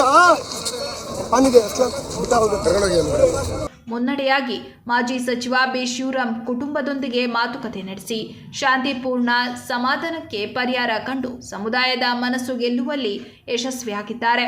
ಅವರು ಕುಟುಂಬದ ಆತಂಕವನ್ನ ಮನವೊಲಿಸುವ ಮೂಲಕ ಸ್ಥಳೀಯ ವಿಘ್ನಗಳನ್ನು ನಿವಾರಣೆ ಮಾಡಿದ್ದಾರೆ. ಘಟನೆಯು ಪುರಸಭೆ ಅಧಿಕಾರಿಗಳ ಕರ್ತವ್ಯಕ್ಕೆ ಅಡ್ಡಿಪಡಿಸುವಂತೆ ಸಂಭವಿಸಿದ್ದರೂ ಮಧ್ಯಸ್ಥಿಕೆ ಮೂಲಕ ವಿವಾದ ಶಾಂತವಾಗಿ ಪರಿಹರಿಸಲ್ಪಟ್ಟಿದ್ದು ಸ್ಥಳೀಯ ಸಮುದಾಯದಲ್ಲಿ ಶಾಂತಿಯ ವಾತಾವರಣವನ್ನು ಪುನಃ ಸ್ಥಾಪಿಸಲಾಗಿದೆ. ನಮ್ಮ ಮಾಜಿ ಮುಖ್ಯಮಂತ್ರಿಯಾದ ಶಿವರಾಂ ಸಚಿವರು ಇಲ್ಲಿ ಏನಾಗಿದೆ ಅಂದ್ರೆ, ನಮ್ಮ ಚಿಕ್ಕಪ್ಪುರದ ಜಾಗ ಮಿಸ್ಗೈಡ್ ಆಗಿಬಿಟ್ಟಿದೆ. ಯಾರು ಈ ರಹೀಂ ಖಾನ್ ಅನ್ನೋದು ಏನ್ ಮಾಡಿದ್ದಾನೆ, ಮಾಡ್ಬಿಟ್ಟಿದ್ದಾರೆ. ಅದು ನಮಗೆ ಗೊತ್ತಿಲ್ಲ. ಅದು ವಿಚಾರ ಏನಾಗಿದೆ, ಇವ್ರು ಬೇರೆಯವ್ರು ಮಾಡ್ಕೊಂಡಿದ್ದಾರೆ ಅಂತ ಹೇಳಿ ಗಲಭೆಲಾಗಿ ಕೂತ್ಕೊಂಡು ಇಲ್ಲಿ ಇವನ್ ಕಳ್ಳ ಹೋಗ್ಬಿಟ್ಟಿದ್ದ ಅಲ್ಲಿಗೆ ರಹೀಂ ಖಾನ್. ಅಂಡ್ ಅವ್ರಿಗೂ ಗೊತ್ತಿಲ್ಲ ಅದು ಸಾಮಾನ್ಯಕ್ಕೆ ವಿಚಾರ ಆಗಿದೆ. ಅದು ಬೇರೆ ಬೇರೆ ರೀತಿಯಲ್ಲಿ ಪುರಸಭೆಗೂ ಮತ್ತೆ ನಮಗೂ ಚರ್ಚೆ ಆಗಿ ಏನೇನೋ 4 ಮಾತು ಈ ತರ ಪರಸ್ಪರ ನಡೆದಿದೆ. ಬಟ್ ಅಣ್ಣವ್ರಿಗೂ ಗೊತ್ತಿಲ್ಲ. ಇಲ್ಲಿ ಅಣ್ಣವ್ರ ಹೆಸರು ಬಂದ್ಬಿಟ್ಟಿದೆ ಮಧ್ಯದಲ್ಲಿ. ಹಾಗಾಗಿ ನಾವೇನ್ ಮಾಡೋದು, ಅಣ್ಣವ್ರು ನಮಗೆ ತೊಂದರೆ ಮಾಡಿದಾರ ಅಂತ ಹೇಳಿ ಇದು ಉದ್ದೇಶ. ಮಾತಾಡೋ ರೀತಿ ಏನು ಅಂದ್ರೆ, ಇದು ನಮಗೆ ಇವರು ಕರೆದಿ ಮಾತಾಡಬಹುದಿತ್ತು ವೆಂಕಟೇಶಣ್ಣ ಅಂತ ಹೇಳ್ಬಿಟ್ಟು ನಾವು ಈ ತರ ವಿಚಾರದಲ್ಲಿತ್ತು. ಯಾರು ನಮಗೆ ಕರೆದು ಮಾತಾಡಲಿಲ್ಲ. ಇದೇನಾಗ್ಬಿಡ್ತು, ಪೊಲೀಸ್ ಬಂದಾಗ ಪುರಸಭೆಯವರು ಬಂದಾಗ ಎಂತ ಮನುಷ್ಯರು ಅಂತೇಳಿ ಹೆದರ್ತಾನೆ. ನಾವು ಒಂದ್ ಕಡೆ ಇದೀವಿ, ನಮ್ಮ ತಾಯಿಯವರು ಒಂದ್ ಕಡೆ ಇದ್ದಾರೆ. ಇಲ್ಲಿ ಶಿವರಾಮಣ್ಣವ್ರಿಗೂ ತಪ್ಪಿಲ್ಲ ಅಂತನೂ ನಾನು ಹೇಳ್ತೀನಿ. ಇನ್ನೊಂದು ವಿಚಾರ ಏನಿದೆ, ಇದು ಮಿಸ್ಗೈಡ್ ಆಗಿದೆ ಮಾಡಿರೋದು ನಮ್ಮ ಚಿಕ್ಕಪ್ಪ. ಇದು ನಮ್ಗೆಲ್ಲ ಮಿಸ್ಗೈಡ್ ಮಾಡೋದು ನಮ್ಮ ಚಿಕ್ಕಪ್ಪ. ಹಾಗಾಗಿ ನಾವು ಇವತ್ತು ನಮ್ಮ ಮನೆಯಲ್ಲೇ ಕೂರಿಸ್ಕೊಂಡು ಶಿವರಾಮಣ್ಣ ಹೇಳ್ತಾ ಇದೀವಿ, ಅದೇನಿದೆ ನಿಮ್ಗೆ ಮಾಡ್ಕೊಳ್ಳಿ ಅಂತ ಹೇಳ್ಬಿಟ್ಟು ಅವ್ರ ಹತ್ರ ನಾವು ಏನಿದ್ರು ಕ್ಷಮೆ ಕೇಳ್ತಾ ಇದೀವಿ. ಯಾಕೆ ಅಂದ್ರೆ ನಮಗೆ ಒಂದು ದೊಡ್ಡ ವ್ಯಕ್ತಿ ಅವರು ಒಂದು ಬೇಲೂರಲ್ಲಿ. ಹಾಗಾಗಿ ಕಲ್ಕಳೆಯಾಗಿ ನಾನು ಹೇಳ್ಕೊಳ್ತಾ ಇದ್ದೀನಿ. ಇದು ದಯವಿಟ್ಟು ಯಾರು ಇದನ್ನ ಮನಸ್ಸಿಗೆ ಹಂಚ್ಕೋಬೇಡಿ. ಮತ್ತೆ ಫೇಸ್ಬುಕ್ ಅಲ್ಲಿ ಬೇರೆಯವ್ರು ಬರೆಯೋದು ಎಲ್ಲ ಯಾರು ಮಾಡಕ್ ಹೋಗ್ಬೇಡಿ ದಯವಿಟ್ಟು.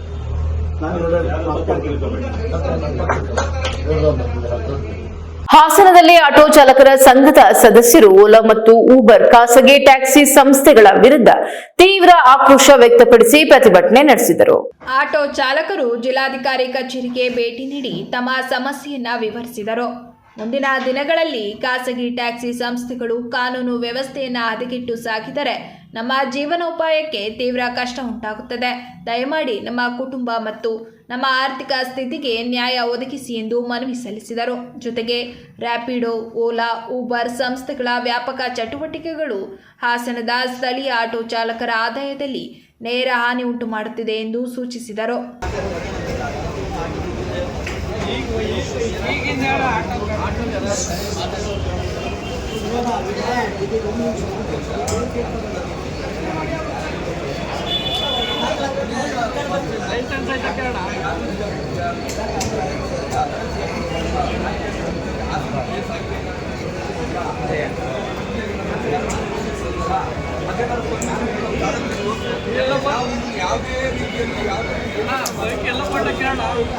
ಘಟನೆ ಸ್ಥಳದಲ್ಲಿ ಅಪರ ಜಿಲ್ಲಾಧಿಕಾರಿ ಮಂಜುನಾಥ್ ಅವರನ್ನ ಭೇಟಿಯಾಗಿ ಸಮಸ್ಯೆಯ ಬಗ್ಗೆ ಮಾಹಿತಿ ನೀಡಲಾಗಿದ್ದು, ಸ್ಥಳೀಯ ಆಡಳಿತಕ್ಕೆ ಆಟೋ ಚಾಲಕರ ಅಹವಾಲು ಸಲ್ಲಿಸುವ ಮೂಲಕ ಸೂಕ್ತ ಕ್ರಮ ಕೈಗೊಳ್ಳುವಂತೆ ಮನವಿ ಮಾಡಲಾಗಿದೆ. ಈ ಸಂದರ್ಭದಲ್ಲಿ ಜಿಲ್ಲೆಯ ಆಟೋ ಚಾಲಕರ ಸಂಘದ ಪದಾಧಿಕಾರಿಗಳು ಮತ್ತು ಸದಸ್ಯರು ಉಪಸ್ಥಿತರಿದ್ದರು. ಇತ್ತೀಚೆಗೆ ಖಾಸಗಿ ಆಪ್ ಮತ್ತು ಅಪ್ಲಿಕೇಶನ್ಗಳಲ್ಲಿ ನಮ್ಮನ್ನು ಮತ್ತು ನಮ್ಮ ಸಾರ್ವಜನಿಕರನ್ನು ಪ್ರೋತ್ಸಾಹಿಸುತ್ತಾರೆ. ನಮ್ಮ ಹಾಸನ ಜಿಲ್ಲೆಯ ಆಪ್ಗಳ ಮೂಲಕ ನಡೆಯುತ್ತಿರುವ ಆಟೋ ಹಾಗೂ ಬೈಕ್ ಟ್ಯಾಕ್ಸಿ ಸೇವೆಗಳ ಕಾರಣದಿಂದ ಸ್ಥಳೀಯ ಆಟೋ ಚಾಲಕರ ಆದಾಯವು ಗಣನೀಯವಾಗಿ ಕುಸಿದಿದೆ.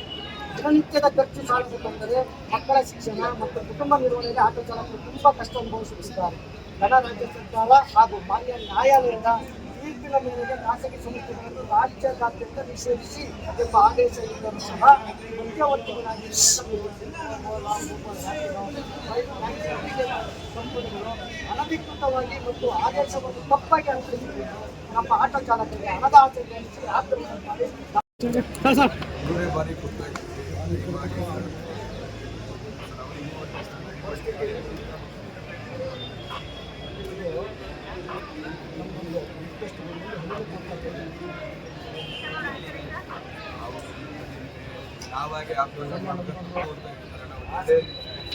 ನಾವಾಗಿ ಆಟೋ ಚಾಲಕರು ಆಪ್ ಡೌನ್ಲೋಡ್ ಮಾಡಿ ಆಪ್ ಕರ್ಕೊಂಡು ಬಂದಿದ್ದಾರೆ. ರ್ಯಾಪಿಡೋ ಅವ್ರನ್ನ ಅವ್ರನ್ನ ಏನು ಕೇಳ್ತಿದ್ದಾರೆ, ಹೆಂಗೆ ಪರ್ಮಿಷನ್ ಕೊಟ್ಟು ಅಂತ ಕೇಳ್ತಾ ಇದ್ದಾರೆ. ಈಗ ನಾವಾಗೆ ಡೌನ್ಲೋಡ್ ಮಾಡಿ ಗಾಡಿ ತಗೊಂಡು ಹೋಗ್ತಾ ಇದ್ದಾರೆ. ಕುಟುಂಬದಲ್ಲಿನ ಒಬ್ಬ ಸದಸ್ಯ ಮಾದಕ ವ್ಯಸನಕ್ಕೆ ಬಲಿಯಾದರೆ ಆ ಕುಟುಂಬವೇ ಅಶಾಂತಿಯಿಂದ ಬದುಕುವ ಸನ್ನಿವೇಶ ಎದುರಾಗುತ್ತದೆ ಎಂದು ತಾಲೂಕು ಹಿರಿಯ ಸಿವಿಲ್ ನ್ಯಾಯಾಧೀಶರಾದ ಎಂಎಸ್ ಶಶಿಕಲಾ ಹೇಳಿದ್ದಾರೆ. ಬೇಲೂರು ತಾಲೂಕಿನ ಅರಹಳ್ಳಿ ಪಟ್ಟಣದಲ್ಲಿ ಕಾನೂನು ಸೇವೆಗಳ ಪ್ರಾಧಿಕಾರ ಹಾಗೂ ಸೇವಾ ಸಮಿತಿ, ವಕೀಲರ ಸಂಘ, ಅಭಿಯೋಜನಾ ಇಲಾಖೆ, ತಾಲೂಕು ಆಡಳಿತ, ತಾಲೂಕು ಪಂಚಾಯಿತಿ, ಸಾರ್ವಜನಿಕ ಶಿಕ್ಷಣ ಇಲಾಖೆ, ಪೊಲೀಸ್ ಇಲಾಖೆ, ವಿವಿಧ ಸಂಘ ಸಂಸ್ಥೆ ಹಾಗೂ ಇತರೆ ವಿವಿಧ ಇಲಾಖೆಗಳ ಸಂಯುಕ್ತಾಶ್ರಯದಲ್ಲಿ ಉಚಿತ ಕಾನೂನು ಅರಿವು ಮತ್ತು ನೆರವು ಕಾರ್ಯಕ್ರಮ ಹಾಗೂ ಆರೋಗ್ಯ ಇಲಾಖೆ ವತಿಯಿಂದ ವಿಶ್ವ ಮಾದಕ ವ್ಯಸನ ವಿರೋಧಿ ಮಾಸಾಚರಣೆ ಅರಿವು ಮತ್ತು ಜಾಗೃತಿ ಜಾಥಾ ಕಾರ್ಯಕ್ರಮವನ್ನು ಏರ್ಪಡಿಸಲಾಗಿತ್ತು. ಈ ವೇಳೆ ತಾಲೂಕು ತಂಬಾಕು ನಿಯಂತ್ರಣ ವಿಭಾಗ ಇವರ ಆಶ್ರಯದಲ್ಲಿ ವಿಶ್ವ ಮಾದಕ ವ್ಯಸನ ವಿರೋಧಿ ಮಾಸಾಚರಣೆ ಅರಿವು ಮತ್ತು ಜಾಗೃತಿ ಜಾಥಾ ಕಾರ್ಯಕ್ರಮದ ಅಂಗವಾಗಿ ಪಟ್ಟಣದ ಮುಖ್ಯ ರಸ್ತೆಯಲ್ಲಿ ಮಾದಕ ವ್ಯಸನಿಗಳ ಕುರಿತ ಪೋಸ್ಟರ್ ಮತ್ತು ಬ್ಯಾನರ್ಗಳನ್ನು ಹಿಡಿದು ಸಾರ್ವಜನಿಕರಲ್ಲಿ ಜಾಗೃತಿ ಮೂಡಿಸಲಾಯಿತು. ಈ ವೇಳೆ ತಾಲೂಕು ಆರೋಗ್ಯಾಧಿಕಾರಿ ಡಾಕ್ಟರ್ ವಿಜಯ್ ಮಾದಕ ವಸ್ತುಗಳು ವ್ಯಸನದಿಂದ ಎದುರಾಗುವ ಆರೋಗ್ಯ ಸಮಸ್ಯೆಗಳ ಕುರಿತು ಮಾಹಿತಿ ನೀಡಿದರು. ಅಲ್ಲದೆ ಮಾದಕ ವ್ಯಸನಕ್ಕೆ ಬಲಿಯಾಗದವರಿಗೆ ಉಚಿತವಾಗಿ ಸಮಾಲೋಚನೆ ಮತ್ತು ಚಿಕಿತ್ಸೆ ಕುರಿತು ಮಾಹಿತಿ ನೀಡಿದರು. ಈ ಕಾರ್ಯಕ್ರಮನ ಮಾನ್ಯ ನ್ಯಾಯಾಧೀಶರಾದ ಶಶಿಕಲಾ ಮೇಡಮ್ ಅವರು ಖುದ್ದು ಅವರೇ ಹಾಜರಾಗಿ ಎಲ್ಲ ಕಡೆ ಕಾರ್ಯಕ್ರಮಕ್ಕೆ ಹಾಜರಾಗಿ ಕಾರ್ಯಕ್ರಮ ನಡೆಸಿಕೊಡ್ತಿದ್ದಾರೆ. ಉದ್ದೇಶ ಅಷ್ಟೇ, ನಮ್ಮ ಯುವಜನತೆ ಇತ್ತೀಚೆಗೆ ಮದ್ಯವ್ಯಸನ ಅಥವಾ ಈ ಡ್ರಗ್ಸ್ ಏನಂತೀವಿ ಆ ವ್ಯಸನಕ್ಕೆ ಬಲಿಯಾಗ್ತಿರೋದ್ರಿಂದ ಅದನ್ನು ತಡೆಗಟ್ಟುವ ನಿಟ್ಟಿನಲ್ಲಿ ನಮ್ಮ ತಾಲೂಕಿನಾದ್ಯಂತ ಈ ಕಾರ್ಯಕ್ರಮನ ಎಲ್ಲ ಯುವಕರಲ್ಲಿ ಮತ್ತೆ ಜನಗಳಲ್ಲಿ ಜನಜಾಗೃತಿ ಮೂಡಿಸೋದ್ರು. ಇದರ ದುಷ್ಪರಿಣಾಮ ಏನು ಆಗುತ್ತೆ ಅಂತ ಹೇಳಿ, ಏನು ಮದ್ಯವ್ಯಸನದಿಂದ ಏನು ದುಷ್ಪರಿಣಾಮ ಆಗುತ್ತೆ, ಹಾಗೆ ಡ್ರಗ್ಸ್ ತಗೊಂಡ್ರಿಂದ ಏನು ದುಷ್ಪರಿಣಾಮ ಆಗುತ್ತೆ ಅಂತ ಹೇಳಿ ಆ ಒಂದು ಕುಟುಂಬಕ್ಕೆ ಒಬ್ಬ ವ್ಯಕ್ತಿ ಏನಾದ್ರೂ ಅಂತ ಅದಕ್ಕೆ ಬಲಿಯಾದ್ರೆ ಆ ಕುಟುಂಬ ಪೂರ್ತಿ ನಷ್ಟಕ್ಕೊಳಗಾಗ್ತಾರೆ. ಆ ಒಂದು ನಿಟ್ಟಿನಲ್ಲಿ ಪ್ರತಿಯೊಬ್ಬರು ಇದರ ಬಗ್ಗೆ ಮುನ್ನೆಚ್ಚರಿಕೆ ವಹಿಸಿ ಆರೋಗ್ಯದ ಕಾಳಜಿ. ತಾಲೂಕು ಸಿವಿಲ್ ನ್ಯಾಯಾಧೀಶರಾದ ಎಂಎಸ್ ಶಶಿಕಲಾ ಮಾತನಾಡಿ, ಇತ್ತೀಚಿನ ಯುವ ಪೀಳಿಗೆ ಹೆಚ್ಚಾಗಿ ಮಾದಕ ವಸ್ತುಗಳ ದುಶ್ಚಟಕ್ಕೆ ಬಲಿಯಾಗಿ ತಮ್ಮ ಜೀವನವನ್ನ ಹಾಳು ಮಾಡಿಕೊಳ್ಳುತ್ತಿರುವುದಲ್ಲದೆ ಇತರರ ಜೀವನವನ್ನ ಹಾನಿ ಮಾಡುತ್ತಾ ವಿವಿಧ ಅಪರಾಧ ಕೃತ್ಯಗಳಲ್ಲಿ ತೊಡಗಿಸಿಕೊಂಡಿರುವುದು ದಿನನಿತ್ಯ ನಾವೆಲ್ಲರೂ ಮಾಧ್ಯಮಗಳಲ್ಲಿ ನೋಡಿರುತ್ತೇವೆ. ಒಂದು ಸಲ ದುಶ್ಚಟಕ್ಕೆ ಬಲಿಯಾದರೆ ಅದರಿಂದ ಹೊರಬರುವುದು ಬಹಳ ಕಠಿಣವಾಗಿದೆ. ದುಶ್ಚಟ ಹೆಚ್ಚಾದಂತೆ ಅಪರಾಧ ಕೃತ್ಯಗಳು ಹೆಚ್ಚಾಗುತ್ತವೆ. ಇತ್ತೀಚೆಗೆ ತಾಲೂಕಿನಲ್ಲಿ ಗಾಂಜಾ ವ್ಯಸನಕ್ಕೆ ಬಲಿಯಾಗುತ್ತಿರುವವರ ಸಂಖ್ಯೆ ಹೆಚ್ಚಾಗುತ್ತಿದೆ ಎಂಬ ವರದಿಗಳು ಬರುತ್ತಿದೆ. ಆದ್ದರಿಂದ ಯುವ ವಿದ್ಯಾರ್ಥಿಗಳು ಈ ಬಗ್ಗೆ ಅತ್ಯಂತ ಜಾಗೃತರಾಗಬೇಕು ಹಾಗೂ ನಿಮ್ಮ ನೆರೆಹೊರೆಯವರಿಗೂ ಈ ಬಗ್ಗೆ ಜಾಗೃತಿ ಮೂಡಿಸಬೇಕು ಎಂದರು. ತುಂಬಾ ಹಾಳಾಗ್ತಾ ಇದ್ದಾರೆ. ಹಾಗಾಗಿ ಇದ್ರ ಬಗ್ಗೆ ಒಂದು ಜಾಗೃತಿ ಮೂಡಿಸೋಣ ಅಂತ ಅಂದ್ಬಿಟ್ಟು ನಮ್ಮ ತಾಲೂಕುಗಳಲ್ಲಿ ಪ್ರತಿಯೊಂದು ಶಾಲಾ ಕಾಲೇಜುಗಳಲ್ಲಿ ಈ ಅಭಿಯಾನನ ಹಮ್ಮಿಕೊಂಡಿದ್ದೀವಿ. ಮಕ್ಕಳ ನಿಮಗೆಲ್ಲ ಗೊತ್ತಿರ್ಬೋದು, ಒಂದು ಸಲ ದುಶ್ಚಟಕ್ಕೆ ಬಲಿಯಾದರೆ ಅದರಿಂದ ಹೊರಗಡೆ ಬರೋದು ಎಷ್ಟು ಕಷ್ಟ ಅಂತ. ನೀವು ಇತ್ತೀಚೆಗೆ ಮಾಧ್ಯಮಗಳಲ್ಲೆಲ್ಲ ನೋಡ್ತಾ ಇರ್ಬೋದು, ಎಷ್ಟೋ ಜನ ಸಣ್ಣ ಮಕ್ಕಳುಗಳು ಸಹ ಈ ಥರ ಮಾದಕ ದುಶ್ಚಟಗಳಿಗೆ ಬಲಿಯಾಗಿ ಅಪ್ಪ ಅಮ್ಮ ಜೊತೆ ಜಗಳಾಡಿರೋ ಉದಾಹರಣೆನೂ ಇದೆ, ಮನೆಯಲ್ಲಿ ದುಡ್ಡು ಕದ್ದಿರೋ ಉದಾಹರಣೆನೂ ಇದೆ. ಇದಕ್ಕಿಂತವಾಗಿ ಘೋರವಾಗಿ ಕೊಲೆ ಮಾಡಿರೋದು ಇದೆ. ನೋಡಿದ್ದೀರಾ ಟಿವಿಲಿ? ಹುಡುಗನ್ ಕೇಳ್ತೀನಿ, ನೋಡಿಸ್ತವಾದ ಚಿಕಿತ್ಸೆನೂ ನೀಡ್ತಾರೆ. ಸಾಮಾನ್ಯವಾಗಿ ನಾನು ಇತ್ತೀಚೆಗೆ ನೋಡ್ತಾ ಇದ್ದೆ, ನಮ್ಮ ತಾಲೂಕಲ್ಲಿ ಗಾಂಜಾಗೆ ತುಂಬಾ ಜನ ವಿದ್ಯಾರ್ಥಿಗಳು ಬಲಿಯಾಗ್ತಿದ್ದಾರೆ. ದಯವಿಟ್ಟು ಮಕ್ಕಳ, ಎಸ್ಪೆಷಲಿ ನಾನು ಗಂಡು ಮಕ್ಕಳಿಗೆ ಒಂದು ಕಿವಿ ಮಾತು ಹೇಳಲೇಬೇಕು, ದಯವಿಟ್ಟು ಇದಕ್ಕೆ ಚಟನ ಅಂಟಿಸ್ಕೋಬೇಡಿ. ಇದ್ರ ದುಷ್ಪರಿಣಾಮ ಎಷ್ಟಾಗುತ್ತೆ ಅಂತಂದ್ರೆ, ನೀವು ಒಂದು ಸಲ ಆ ಚಟಕ್ಕೆ ಬಿದ್ದರೆ ಅದರಿಂದ ಹೊರಗಡೆ ಬರೋದೇ ಕಷ್ಟ. ಲಾಸ್ಟಿಗೆ ಅದು ದುರಂತದಲ್ಲೇ ಅಂತ್ಯವಾಗೋದು. ಯಾಕೆಂದ್ರೆ ನಿಮಗೆ ಕೊಡ್ಲಿಲ್ಲ, ಹಣ ಸಿಗ್ಬೇಕು, ಹಣ ಬೇಕಲ್ಲ ಖರೀದಿ ಮಾಡಕ್ಕೆ. ನೀವೆಲ್ಲ ವಿದ್ಯಾರ್ಥಿಗಳು ಇರ್ತೀರಿ, ಏನ್ ಮಾಡ್ತಿದ್ದೀವಿ? ನೀವು ಅಪ್ಪ ಅಮ್ಮ ಒಂದ್ಸಲ ಕೊಡ್ಬೋದು, 2 ಸಲ ಕೊಡ್ಬೋದು. ಲಾಸ್ಟಿಗೆ ಕೊಡ್ಲಿಲ್ಲ ಅಂದ್ರೆ ಅವ್ರ ಜೊತೆ ಗಲಾಟೆ ಮಾಡೋದು, ಕೊಲೆನೂ ಮಾಡ್ಬೋದು, ಇವೆಲ್ಲ ಆಗುತ್ತೆ. ಸೊ ಇವನ್ನೆಲ್ಲ ಅವಾಯ್ಡ್ ಮಾಡೋಕ್ಕೆ ಅದನ್ನ ತಗೊಳ್ದಲೇ ಇರೋದು ಬೆಸ್ಟ್ ಅಂತ ನನ್ನ ಅಭಿಪ್ರಾಯ.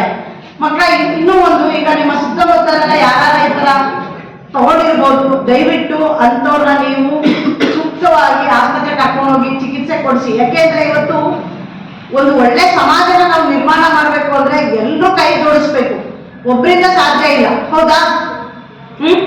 ಈ ವೇಳೆ ತಾಲೂಕು ವಕೀಲರ ಸಂಘದ ಅಧ್ಯಕ್ಷರಾದ ನಟರಾಜ್, ಬಿಆರ್ಸಿ ಶಿವಮರಿಯಪ್ಪ, ಗ್ರಾಮ ಪಂಚಾಯಿತಿ ಅಧ್ಯಕ್ಷರಾದ ಸಂಕಪ್ಪ, ಉಪ ತಹಸೀಲ್ದಾರ್ ಪ್ರದೀಪ್, ಉಪಾಧ್ಯಕ್ಷರಾದ Mehboob Sharif, PDO Chandraiah, PSI Yogapuram, CBC ಉಪಾಧ್ಯಕ್ಷರಾದ ವಿಜಯರಾಜ್, ಪ್ರಾಂಶುಪಾಲರಾದ ಮಂಜುನಾಥ್, ವಿವಿಧ ಇಲಾಖೆ ಅಧಿಕಾರಿಗಳು ಹಾಗೂ ಸಿಬ್ಬಂದಿ ವರ್ಗದವರು, ವಿದ್ಯಾರ್ಥಿಗಳು ಹಾಗೂ ಇತರರು ಉಪಸ್ಥಿತರಿದ್ದರು.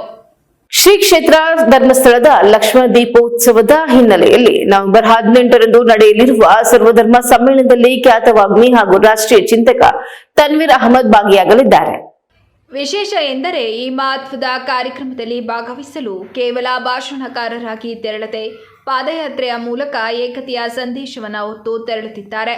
ಧರ್ಮಸ್ಥಳದ ಮೇಲೆ ನಿರಂತರವಾಗಿ ನಡೆದ ಸುಳ್ಳು ಆರೋಪಗಳಿಂದ ಜನರ ಭಾವನೆಗಳು ಜರ್ಜರಿತವಾಗಿದ್ದು, ದ್ವೇಷ ಸಂಚುಗಳು ಕೊನೆಯಾಗಬೇಕು ಎಂಬ ಸಂದೇಶದೊಂದಿಗೆ ಬೆಂಗಳೂರಿನಿಂದ ಧರ್ಮಸ್ಥಳಕ್ಕೆ 10 ದಿನಗಳ ಪಾದಯಾತ್ರೆ ಕೈಗೊಂಡಿದ್ದಾರೆ. ಪಾದಯಾತ್ರೆಯ ವೇಳೆ ಡಾಕ್ಟರ್ ಡಿ ವೀರೇಂದ್ರ ಹೆಗ್ಗಡೆಯವರ ಕನಸುಗಳಲ್ಲಿ ಒಂದಾದ ಕ್ಷೇಮವನ ಪ್ರಕೃತಿ ಚಿಕಿತ್ಸಾಲಯಕ್ಕೆ ಭೇಟಿ ನೀಡಿದ್ದಾರೆ. ನೆಲಮಂಗಲದಲ್ಲಿರುವ ಕ್ಷೇಮವನ ವೆಲ್ನೆಸ್ ಸೆಂಟರ್ ಬಗ್ಗೆ ಮಾತನಾಡಿದ ಅವರು, ಕ್ಷೇಮವನ ಅಂತಾರಾಷ್ಟ್ರೀಯ ಗುಣಮಟ್ಟದಲ್ಲಿದ್ದು ಭಾರತೀಯ ವೈದ್ಯ ಪರಂಪರೆಗೆ ಸಾಕ್ಷಿಯಾಗಿದೆ ಎಂದು ತನ್ವೀರ್ ಅಹಮದ್ ಹೇಳಿದ್ದಾರೆ.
close the Shemavana team, please come.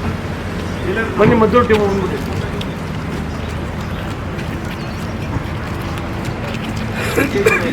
ಸರ್ವರಿಗೂ ನಮಸ್ಕಾರ. ನನ್ನ ಹೆಸರು ರಾಕೇಶ್ ಜೈನ್ ಅಂತ. ನಾವು ನಿನ್ನೆ 8ನೇ ತಾರೀಕು ನವೆಂಬರ್ 2025 ಬೆಂಗಳೂರಿನಿಂದ ಶ್ರೀ ಕ್ಷೇತ್ರ ಧರ್ಮಸ್ಥಳಕ್ಕೆ ಪಾದಯಾತ್ರೆಯಾಗಿ ಮುಖಾಂತರ ಹೋಗ್ತಾ ಇದ್ದೀವಿ. ನಮ್ಮ ಉದ್ದೇಶ ಏನಂದರೆ, ಸುಮಾರು ಈ ಪಾದಯಾತ್ರೆ ಪ್ಲ್ಯಾನ್ ಮಾಡೋಕ್ಕೆ 15 ದಿವಸ 1 ತಿಂಗಳ ಹಿಂದೆ ನಮ್ಮ ತನ್ವೀರ್ ಅಣ್ಣ ಅವ್ರಿಗೆ ಶ್ರೀ ಕ್ಷೇತ್ರದಿಂದ ಲಕ್ಷ ದೀಪೋತ್ಸವದ ಕಾರ್ಯಕ್ರಮದ ಮುಖ್ಯ ಅತಿಥಿಯಾಗಿ ಲೆಟ್ರ್ ಬರುತ್ತೆ. ಸೊ ಡಿಸ್ಕಷನ್ ಹಂಗೆ ಮಾಡಬೇಕಾದ್ರೆ ಎಲ್ಲರೂ ಹೋಗೋಣ ಅಂತ ಎಲ್ಲ ಪ್ಲ್ಯಾನ್ ಮಾಡಿದ್ವಿ. ಸುಮಾರು 3-4 ಗಾಡೀಲಿ ಹೋಗೋಣ, ಅಲ್ಲಿ ಆ ಥರ ಅಟೆಂಡ್ ಮಾಡೋಣ ಅಂತ ಯೋಚನೆ ಮಾಡಿದ್ವಿ. ಬಟ್ ಹಂಗೆ ಸುಮ್ಮನೆ ಕೂತ್ಕೊಂಡು ಮಾತಾಡ್ತಾ ಯೂನಿಕ್ಕಾಗಿ ಯಾಕೆ ಮಾಡಬಾರ್ದು, ಪಾದಯಾತ್ರೆ ಮಾಡ್ಕೊಂಡು ಈ ಕೆಲವೊಂದು 6 ತಿಂಗಳು 8 ತಿಂಗಳಿಂದ ನಿಮಗೆಲ್ಲ ಗೊತ್ತಿರೋ ಹಾಗೆ ಶ್ರೀ ಕ್ಷೇತ್ರದ ಬಗ್ಗೆ ಕೆಲವೊಂದು ಕಿಡಿಗೇಡಿಗಳು ನಮ್ಮ ಧರ್ಮದ ಬಗ್ಗೆ ಬೇರೆ ಅಪಪ್ರಚಾರಗಳು ಮಾಡಿದ್ದಾರೆ. ಸೊ ನಾವು ಯಾಕೆ ಶ್ರೀ ಕ್ಷೇತ್ರದಿಂದನೇ ನಮಗೆ ಅವ್ರಂತಾರಲ್ಲ, ಈ ಬೇರೆ ಧರ್ಮ, ಮುಸ್ಲಿಮ್ಸ್, ಹಿಂದೂ ಅಂತ ಮೀಳು ನೋಡ್ದೇನೆ ಅಣ್ಣಂಗೆ ಲೆಟ್ರ್ ಕೊಟ್ಟಿದ್ದಾರೆ. ನಾವು ಯೂನಿಕ್ಕಾಗಿ ಮಾಡಬೇಕು ಅಂತ ನಾವು ಪಾದಯಾತ್ರೆ ಮಾಡ್ತಾ ಇದ್ದೀವಿ. ಸೊ ಇದರ ಉದ್ದೇಶ ಏನಂದರೆ, ಧರ್ಮದ ಬಗ್ಗೆ ಅಂದರೆ ಧರ್ಮದ ಬಗ್ಗೆ ಕೆಟ್ಟದಾಗಿ ಯಾರೇ ಮಾತಾಡಿದಾಗ ನಮ್ಮಂಥವರು ಈ ಥರ ಕಾರ್ಯಕ್ರಮ ಮಾಡಬೇಕು ಅಂತ ಮನಸ್ಸಲ್ಲಿ ಎಲ್ರಿಗೂ ಬರಬೇಕು.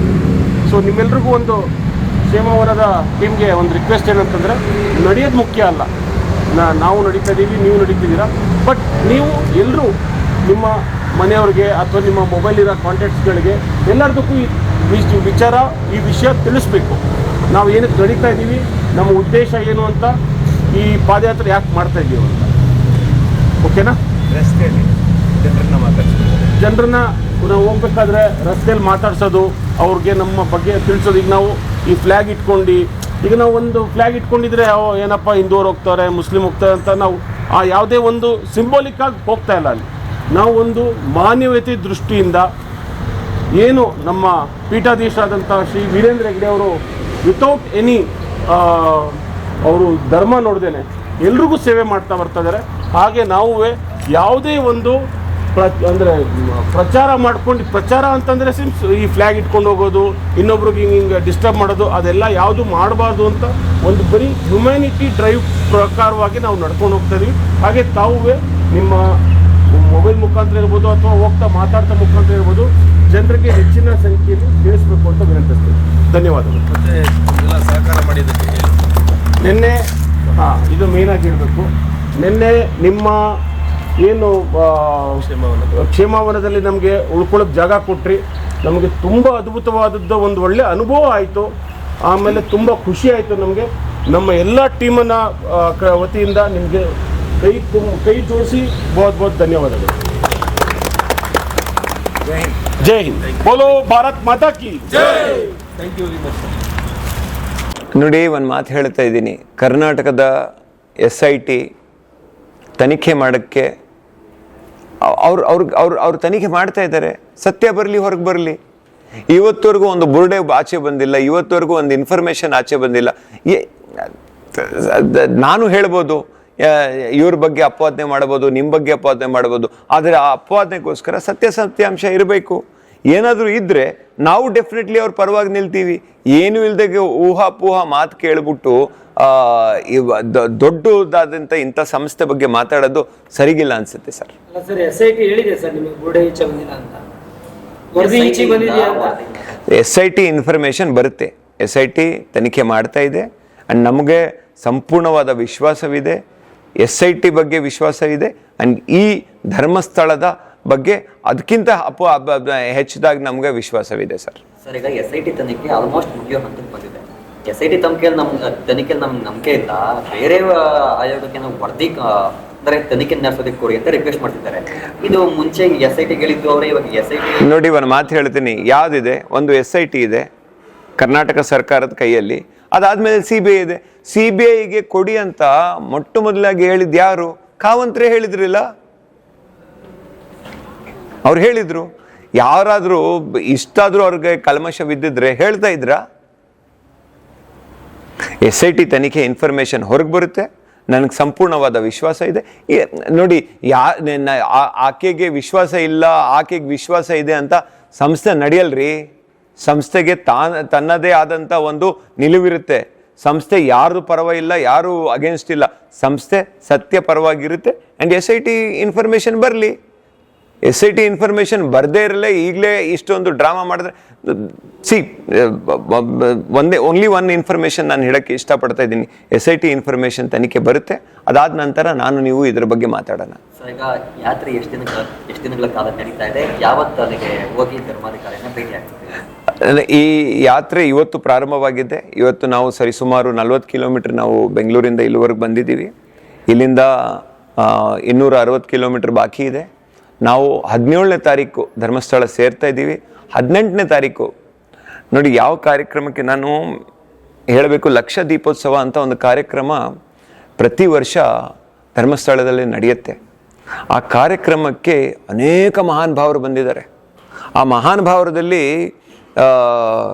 ನನ್ನ ನಿಮ್ಮ ಉಸಿರು, ನನ್ನ ನಿಮ್ಮ ಪ್ರೀತಿಯ ಪಾತ್ರ ಅಂತ ಕುವೆಂಪು ಅವರು ಹೋಗಿದ್ದಾರೆ ಆ ಕಾರ್ಯಕ್ರಮಕ್ಕೆ. ಡಾಕ್ಟರ್ ರಾಜ್ಕುಮಾರ್ ಅವರು ಹೋಗಿದ್ದಾರೆ. ಅಂಥ ಕಾರ್ಯಕ್ರಮಕ್ಕೆ ನನಗೂ ಕರೆದ್ರು. ನನ್ನ ತಂದೆಗೆ ಸಮಾನ ವಿಷ್ಣುವರ್ಧನ್ ಸಾಹೇಬ್ರು ಹೇಳ್ತಾಯಿದ್ರು, ಕೆಲವೊಮ್ಮೆ ಯೋಗ್ಯತೆ ಇಲ್ದ್ರೂ ಯೋಗ ಬರುತ್ತಪ್ಪ ಅಂತ. ನನಗಂತೂ ಆ ಕಾರ್ಯಕ್ರಮಕ್ಕೆ ಹೋಗೋದಂತೂ ಯೋಗ್ಯತೆ ಇಲ್ಲ, ಯೋಗ ಬಂದಿದೆ. ನಾನು ಅಲ್ಲಿ ಹೋಗಿ ನಾವು ಹೆಲಿಕಾಪ್ಟರ್ ತೊಗೊಂಡು ಹೋಗ್ಬೋದಾಗಿತ್ತು, ಪ್ಲೇನಲ್ಲಿ ಹೋಗ್ಬೋದಾಗಿತ್ತು, ಕಾರಲ್ಲಿ ಹೋಗ್ಬೋದಾಗಿತ್ತು. ಆದರೆ ನಾವು ಯೋಚನೆ ಮಾಡಿದ್ವಿ, ಇಲ್ಲ, ಈ ಸಂಸ್ಥೆಗೆ ಇಷ್ಟೊಂದು ದೊಡ್ಡ ಆಹ್ವಾನ ನಮ್ಗೆ ಬಂದಿದೆ. ನನ್ನ ಸ್ನೇಹಿತರ ಹತ್ರ ನಾನು ಕೇಳಿದಾಗ ಹೇಳಿದರು, ಅಣ್ಣ ಬನ್ನಿ ಪಾದಯಾತ್ರೆ ಮುಖಾಂತರ ಹೋಗೋಣ, ಈ ಸಂಸ್ಥೆ ಬಗ್ಗೆ ತಿಳ್ಕೊಳ್ಳೋಣ. ಎಲ್ಲರಿಗಿಂತ ಹೆಚ್ಚಾಗಿ ಇಡೀ ವಿಶ್ವದ ಒಂದು ಇತಿಹಾಸ ಬರೆದ್ರೆ ಫಸ್ಟು ಇತಿಹಾಸ ಭಾರತದಿರಬೇಕು. ಭಾರತದಲ್ಲೂ, ಯಾಕಂದರೆ ನಾನು ಕರ್ನಾಟಕದಲ್ಲಿ ಹುಟ್ಟಿದ್ದೀನಿ, ಕರ್ನಾಟಕದ ಇತಿಹಾಸ ಬರಬೇಕು.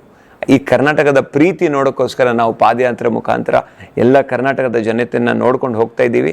ನಮಗಂತೂ ಅಲ್ಲಿ 18ನೇ ತಾರೀಕು ನನಗೇನು ಮಾತಾಡ್ತೀನಿ ಅಂತ ಗೊತ್ತಿಲ್ಲ, ಶ್ರೀಗಳ ಆಶೀರ್ವಾದ ತಗೊಳ್ತೀನಿ. 17ನೇ ತಾರೀಕು ಅವ್ರನ್ನ ನಾನು ಭೇಟಿ ಮಾಡ್ತಾ ಇದ್ದೀನಿ. 18ನೇ ತಾರೀಕು ಲಕ್ಷ ದೀಪೋತ್ಸವದ ಸರ್ವಧರ್ಮದ ಒಂದು ಕಾರ್ಯಕ್ರಮ ನಡೀತದೆ. ಅದರಲ್ಲಿ ನನಗೆ ನಮ್ಮ ತಾಯಿ ತಂದೆ, ನಮ್ಮ ಗುರುಗಳು ಏನು ಹೇಳ್ಕೊಟ್ಟಿದ್ದಾರೆ ಅಲ್ಲಿ ಹೇಳಕ್ಕೆ ನಾನು ಪ್ರಯತ್ನ ಪಡ್ತೇನೆ. ಧರ್ಮದ ಮೇಲೆ ರಾಜಕೀಯ ನಡೆ ಅಂತ ಅದರಲ್ಲಿ ನೀವೇನು ಹೇಳ್ತೀರಿ ಸರ್? ನಮ್ಮ ಕಡೆ ಅಂದರೆ ಆ ಥರ ಒಂದು ಇದಕ್ಕೆ ಬಳಸ್ಕೊಂಡು ಹೇಗಿದೆ ಅಂತ ಆ ಥರ ಹೇಳೋಕೆ ಎಲ್ಲಿ ಧರ್ಮವಿರುತ್ತೆ ಅಲ್ಲಿ ರಾಜಕಾರಣ ನಡೆಯಲ್ಲ, ಎಲ್ಲಿ ರಾಜಕಾರಣವಿರುತ್ತೆ ಅಲ್ಲಿ ಧರ್ಮದ ಅವಶ್ಯಕತೆ ಇಲ್ಲ. ರಾಜಕಾರಣ ಬೇರೆ, ಧರ್ಮ ಬೇರೆ. ಧರ್ಮ ಏನು ಹೇಳ್ಕೊಡುತ್ತೆ ನಿಮಗೆ? ನ್ಯಾಯ, ನೀತಿ. ರಾಜಕಾರಣನೂ ಅದೇ ಹೇಳ್ಕೊಡುತ್ತೆ. ಬಟ್ ಧರ್ಮದ ಒಂದು ಮೆಟ್ಲಿಂದ ರಾಜಕಾರಣ ಮಾಡೋದು ಸೂಕ್ತವಿಲ್ಲ ಅಂತ ನನ್ನ ಮನಸ್ಸು ಹೇಳುತ್ತೆ. ಯಾರಾದರೂ ಮಾಡ್ತಾ ಇದ್ರೆ ಅವ್ರಿಗೆ ಅದು ಸಂಬಂಧಪಟ್ಟಿರೋದು. ಇಷ್ಟು ದೊಡ್ಡ ಪಿತೂರಿ ಮಾಡಿರೋದಿಲ್ಲ ಸರ್ ಧರ್ಮಕ್ಷೇತ್ರಕ್ಕೆ, ಅವ್ರಿಗೇನು ಹೇಳ್ತೀರಾ ಸರ್ ನಿಮ್ಮ ಕಡೆಯಿಂದ ಹೇಳಿದ್ರೆ? ನೋಡಿ, ಧರ್ಮ ನಮ್ದೇರಿ, ಅದು ನಿಮ್ಗೆ ಬಿಟ್ಟಿರೋದು. ಅದ್ರ ಕರ್ಮ ನೀವು ನಂಬಿದ್ರೂ ನಿಮ್ಮ ಕಡೆ ಬರುತ್ತೆ, ನೀವು ನಂಬಿಲ್ಲ ಅಂದ್ರೂ ಕರ್ಮ ನಿಮ್ಗೆ ಬರುತ್ತೆ. ಕರ್ಮ ಯಾರ್ಯಾರು ಏನು ಮಾಡಿದಾರೋ ಅವ್ರಿಗತ್ತು ತಟ್ಟುತ್ತೆ, ಮುಟ್ಟುತ್ತೆ. ನನಗೆ ಸಂಪೂರ್ಣವಾದ ವಿಶ್ವಾಸವಿದೆ. Thank you very much. ಸರ್ವರಿಗೂ ನಮಸ್ಕಾರ. ಸರ್ವೇ ಜನೋ ಸುಖಿನೋ ಭವತು. ನಮಸ್ಕಾರ. ಬೇಲೂರಿನಲ್ಲಿ YDD ಪ್ರಥಮ ದರ್ಜೆ ಕಾಲೇಜಿನಲ್ಲಿ ನಿರ್ಮಾಣವಾಗುತ್ತಿರುವ ನೂತನ ಕಲಾಭವನಕ್ಕೆ ಶಾಸಕ HK ಸುರೇಶ್ ಶಂಕುಸ್ಥಾಪನೆ ನಡೆಸಿ ಆಡಿಟೋರಿಯಂ ಕಟ್ಟಡದ ನೀಲಿ ನಕ್ಷೆ ಬಿಡುಗಡೆ ಮಾಡಿದರು. ಕಾರ್ಯಕ್ರಮದಲ್ಲಿ ಮಾತನಾಡಿದ ಶಾಸಕ HK ಸುರೇಶ್, ಬೇಲೂರು ಹೇಳಿ ಕೇಳಿ ಶಿಲ್ಪ ಕಲೆಗಳ ತವರು. ಕಲೆ, ಸಾಹಿತ್ಯ, ನೃತ್ಯ, ಸಂಗೀತ ಮೇಳೈಸಿದ ತಾಣದಲ್ಲಿ ಇಲ್ಲಿಯವರೆಗೆ ಕಲಾವಿದರ ಪ್ರತಿಭೆಯ ಅನಾವರಣಕ್ಕೆ ಸೂಕ್ತವಾದ ಕಲಾಭವನ ಅಥವಾ ಆಡಿಟೋರಿಯಂ ಇಲ್ಲ ಎಂಬ ಕೂಗು ಬಹಳ ಹಿಂದಿನಿಂದಲೂ ಇದ್ದ ಹಿನ್ನೆಲೆಯಲ್ಲಿ YDD ಪ್ರಥಮ ದರ್ಜೆ ಕಾಲೇಜಿನ ಆವರಣದಲ್ಲಿ ಕಲಾಭವನ ನಿರ್ಮಿಸಬೇಕೆಂದು ಕಾಲೇಜು ಸಮಿತಿ ಸದಸ್ಯರು ಹಾಗೂ ಕಾಲೇಜು ಆಡಳಿತ ಮಂಡಳಿಯ ಇಚ್ಛೆಯಂತೆ ಸುಮಾರು 4.20 ಕೋಟಿ ವೆಚ್ಚದಲ್ಲಿ ಹೈಟೆಕ್ ಮಟ್ಟದ ಆಡಿಟೋರಿಯಂ ನಿರ್ಮಾಣಕ್ಕೆ ಇಂದು ಶಂಕುಸ್ಥಾಪನೆ ನಡೆಸಿ ಕಟ್ಟಡದ ನೀಲಿ ನಕ್ಷೆ ಬಿಡುಗಡೆ ಮಾಡಲಾಗಿದೆ. ಬೇಲೂರು YDD ಕಾಲೇಜು ಜಿಲ್ಲೆಯಲ್ಲಿ ತನ್ನದೇ ಆದ ರೀತಿಯಲ್ಲಿ ಗುರುತಿಸಿಕೊಂಡಿದೆ. ಇದಕ್ಕೆ ಕಾರಣ YDD ನಂಜೇಗೌಡರ ಕುಟುಂಬ ವರ್ಗದ ದಾನ ಧರ್ಮ ಹಿರಿದು ಮತ್ತು ಈಗಾಗಲೇ ಹೊಸ ಸ್ನಾತಕೋತ್ತರ ಪದವಿ ತರಗತಿಗಳನ್ನು ಆರಂಭಿಸಲಾಗಿದೆ. ವಿದ್ಯಾರ್ಥಿಗಳಿಗೆ ಪಠ್ಯ ಜೊತೆಗೆ ದೈಹಿಕ ಶಿಕ್ಷಣ ಮತ್ತು ಸಾಂಸ್ಕೃತಿಕ ಶಿಕ್ಷಣಕ್ಕೂ ಹೆಚ್ಚಿನ ಪ್ರಾಮುಖ್ಯತೆ ನೀಡಬೇಕು. ಇನ್ನು ಬೇಲೂರು ಕ್ಷೇತ್ರದ ಪ್ರಥಮ ದರ್ಜೆ ಕಾಲೇಜುಗಳಿಗೆ ವ್ಯಾಸಂಗಕ್ಕೆ ಅಗತ್ಯ ಸವಲತ್ತುಗಳನ್ನು ನೀಡಲಾಗುತ್ತದೆ. ವಿದ್ಯಾರ್ಥಿಗಳ ಸಮಗ್ರ ಸರ್ವತೋಮುಖ ಅಭಿವೃದ್ಧಿಗೆ ಸಹಕಾರ ನೀಡಲು ಬದ್ಧವೆಂದರು. ಅನುಭವ ಇದೆ ನಮ್ಮ ಪ್ರಕಾಶ್ ಅಣ್ಣವರು, ನಮ್ಮ ಕುಸ್ಮಕ್ ಅವರಿಗೆ ಅವರ ಯಜಮಾನರು, ಇಡೀ ತಾಲೂಕಿಗೆ ಶಿಕ್ಷಣ ಸಚಿವರು ನನಗೆ ಆತ್ಮೀಯರೇ ಸುಧಾಕರ್ ಅವರು. ನಾನು ಕೂಡಲೇ ಅವರಿಗೆ ಇಲ್ಲಿಂದ ಮಾಹಿತಿಯನ್ನು ತಗೊಂಡು ಹೊಯ್ಸಳ ಆಳಿದ ನಾಡಲ್ಲಿ ಇವತ್ತು ಆಡಿಟೋರಿಯಂನ ಮಾಡಬೇಕು ಅಂತಕ್ಕಂಥ ಇದರಲ್ಲಿ ಬಹುಶಃ ರಾಜ್ಯದಲ್ಲಿ ಎಲ್ಲಿಗೆ ಅನುದಾನ ಕೊಟ್ಟರೋ ಇಲ್ಲ ಗೊತ್ತಿಲ್ಲ, ನಮಗೆ 4,20,00,000 ಅನುದಾನವನ್ನ ಈ ಒಂದು ಸಂಸ್ಥೆಗೆ ಕೊಟ್ಟಿರ್ತಕ್ಕಂಥದ್ದು ತಮಗೆಲ್ಲ ಗೊತ್ತಿರ್ತಕ್ಕಂಥ ವಿಚಾರ. ಅದಾದ್ಮೇಲೆ ಅನುದಾನ ತರ್ತಕ್ಕಂಥದ್ದು ಎಷ್ಟು ಮುಖ್ಯನೋ ಅದನ್ನು ಸಮರ್ಪಕವಾಗಿ ಬಳಕೆ ಮಾಡ್ತಕ್ಕಂಥದ್ದು, ಉತ್ತಮ ಗುಣಮಟ್ಟವನ್ನು ಕಾಪಾಡ್ಕೊಳ್ತಕ್ಕಂಥದ್ದು ನಮ್ಮ ಕರ್ತವ್ಯ.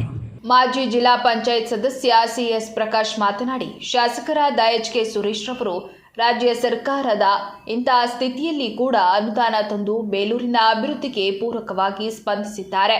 ವೈಡಿಡಿ ಕಾಲೇಜಿನಲ್ಲಿ ಕಲಾಭವನಕ್ಕೆ 4.20 ಕೋಟಿ ರು ಇಂದು ಶಂಕುಸ್ಥಾಪನೆ ಮಾಡಿದ್ದಾರೆ.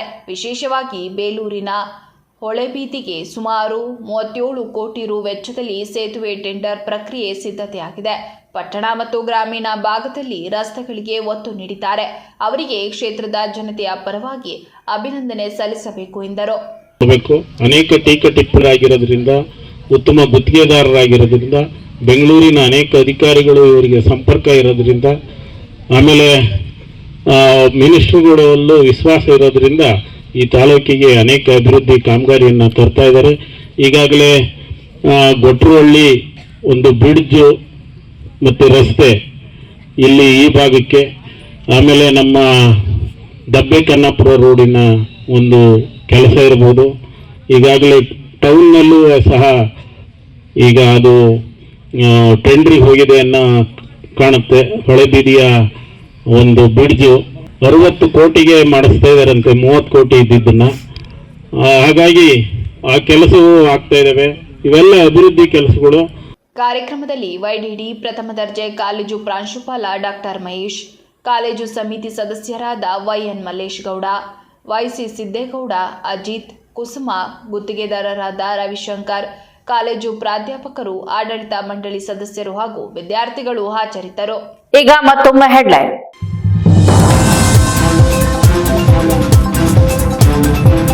ಜಿಲ್ಲಾ ಕಾರ್ಯನಿರತ ಪತ್ರಕರ್ತರ ಸಂಘದ ಚುನಾವಣೆ. ನೂತನ ಅಧ್ಯಕ್ಷರಾಗಿ ಜೆಆರ್ ಕೆಂಚೇಗೌಡ ಸೇರಿದಂತೆ ಪದಾಧಿಕಾರಿಗಳು ಹಾಗೂ ಕಾರ್ಯಕಾರಿ ಸಮಿತಿ ಆಯ್ಕೆ. ಸಂಘವನ್ನ ಮತ್ತಷ್ಟು ಸದೃಢವಾಗಿ ಕಟ್ಟಲು ಎಲ್ಲರೂ ಸಹಕಾರ ನೀಡುವಂತೆ ಜೆಆರ್ ಕೆಂಚೇಗೌಡ ಮನವಿ.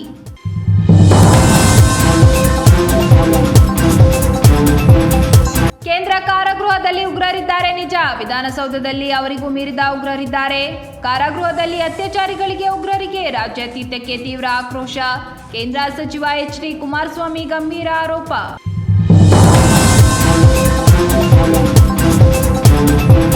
ನೀವು ಗೂಡ್ಸೆಯನ್ನ ದೇವರಂತೆ ಪೂಜಿಸುವವರು, ಗಾಂಧೀಜಿಯನ್ನ ಕೊಂದಂತವರು, 40 ವರ್ಷಗಳ ರಾಜಕೀಯದಲ್ಲಿ ಅನುಭವ ಇರುವ ಶಿವರಾಂ ವಿರುದ್ಧ ಮಾತನಾಡುವುದು ತರವಲ್ಲ.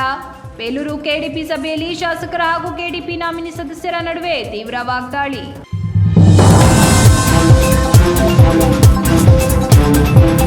ಇದಿಷ್ಟು ಈವರೆಗಿನ ಪ್ರಮುಖ ಸುದ್ದಿಗಳು. ಸಮಗ್ರ ಸುದ್ದಿಗಳಿಗಾಗಿ ನೋಡ್ತಾ ಇರಿ ಪಬ್ಲಿಕ್ ಎಕ್ಸ್‌ಪ್ರೆಸ್ ಕನ್ನಡ. ಪಯಣ ನಿಮ್ಮೊಂದಿಗೆ.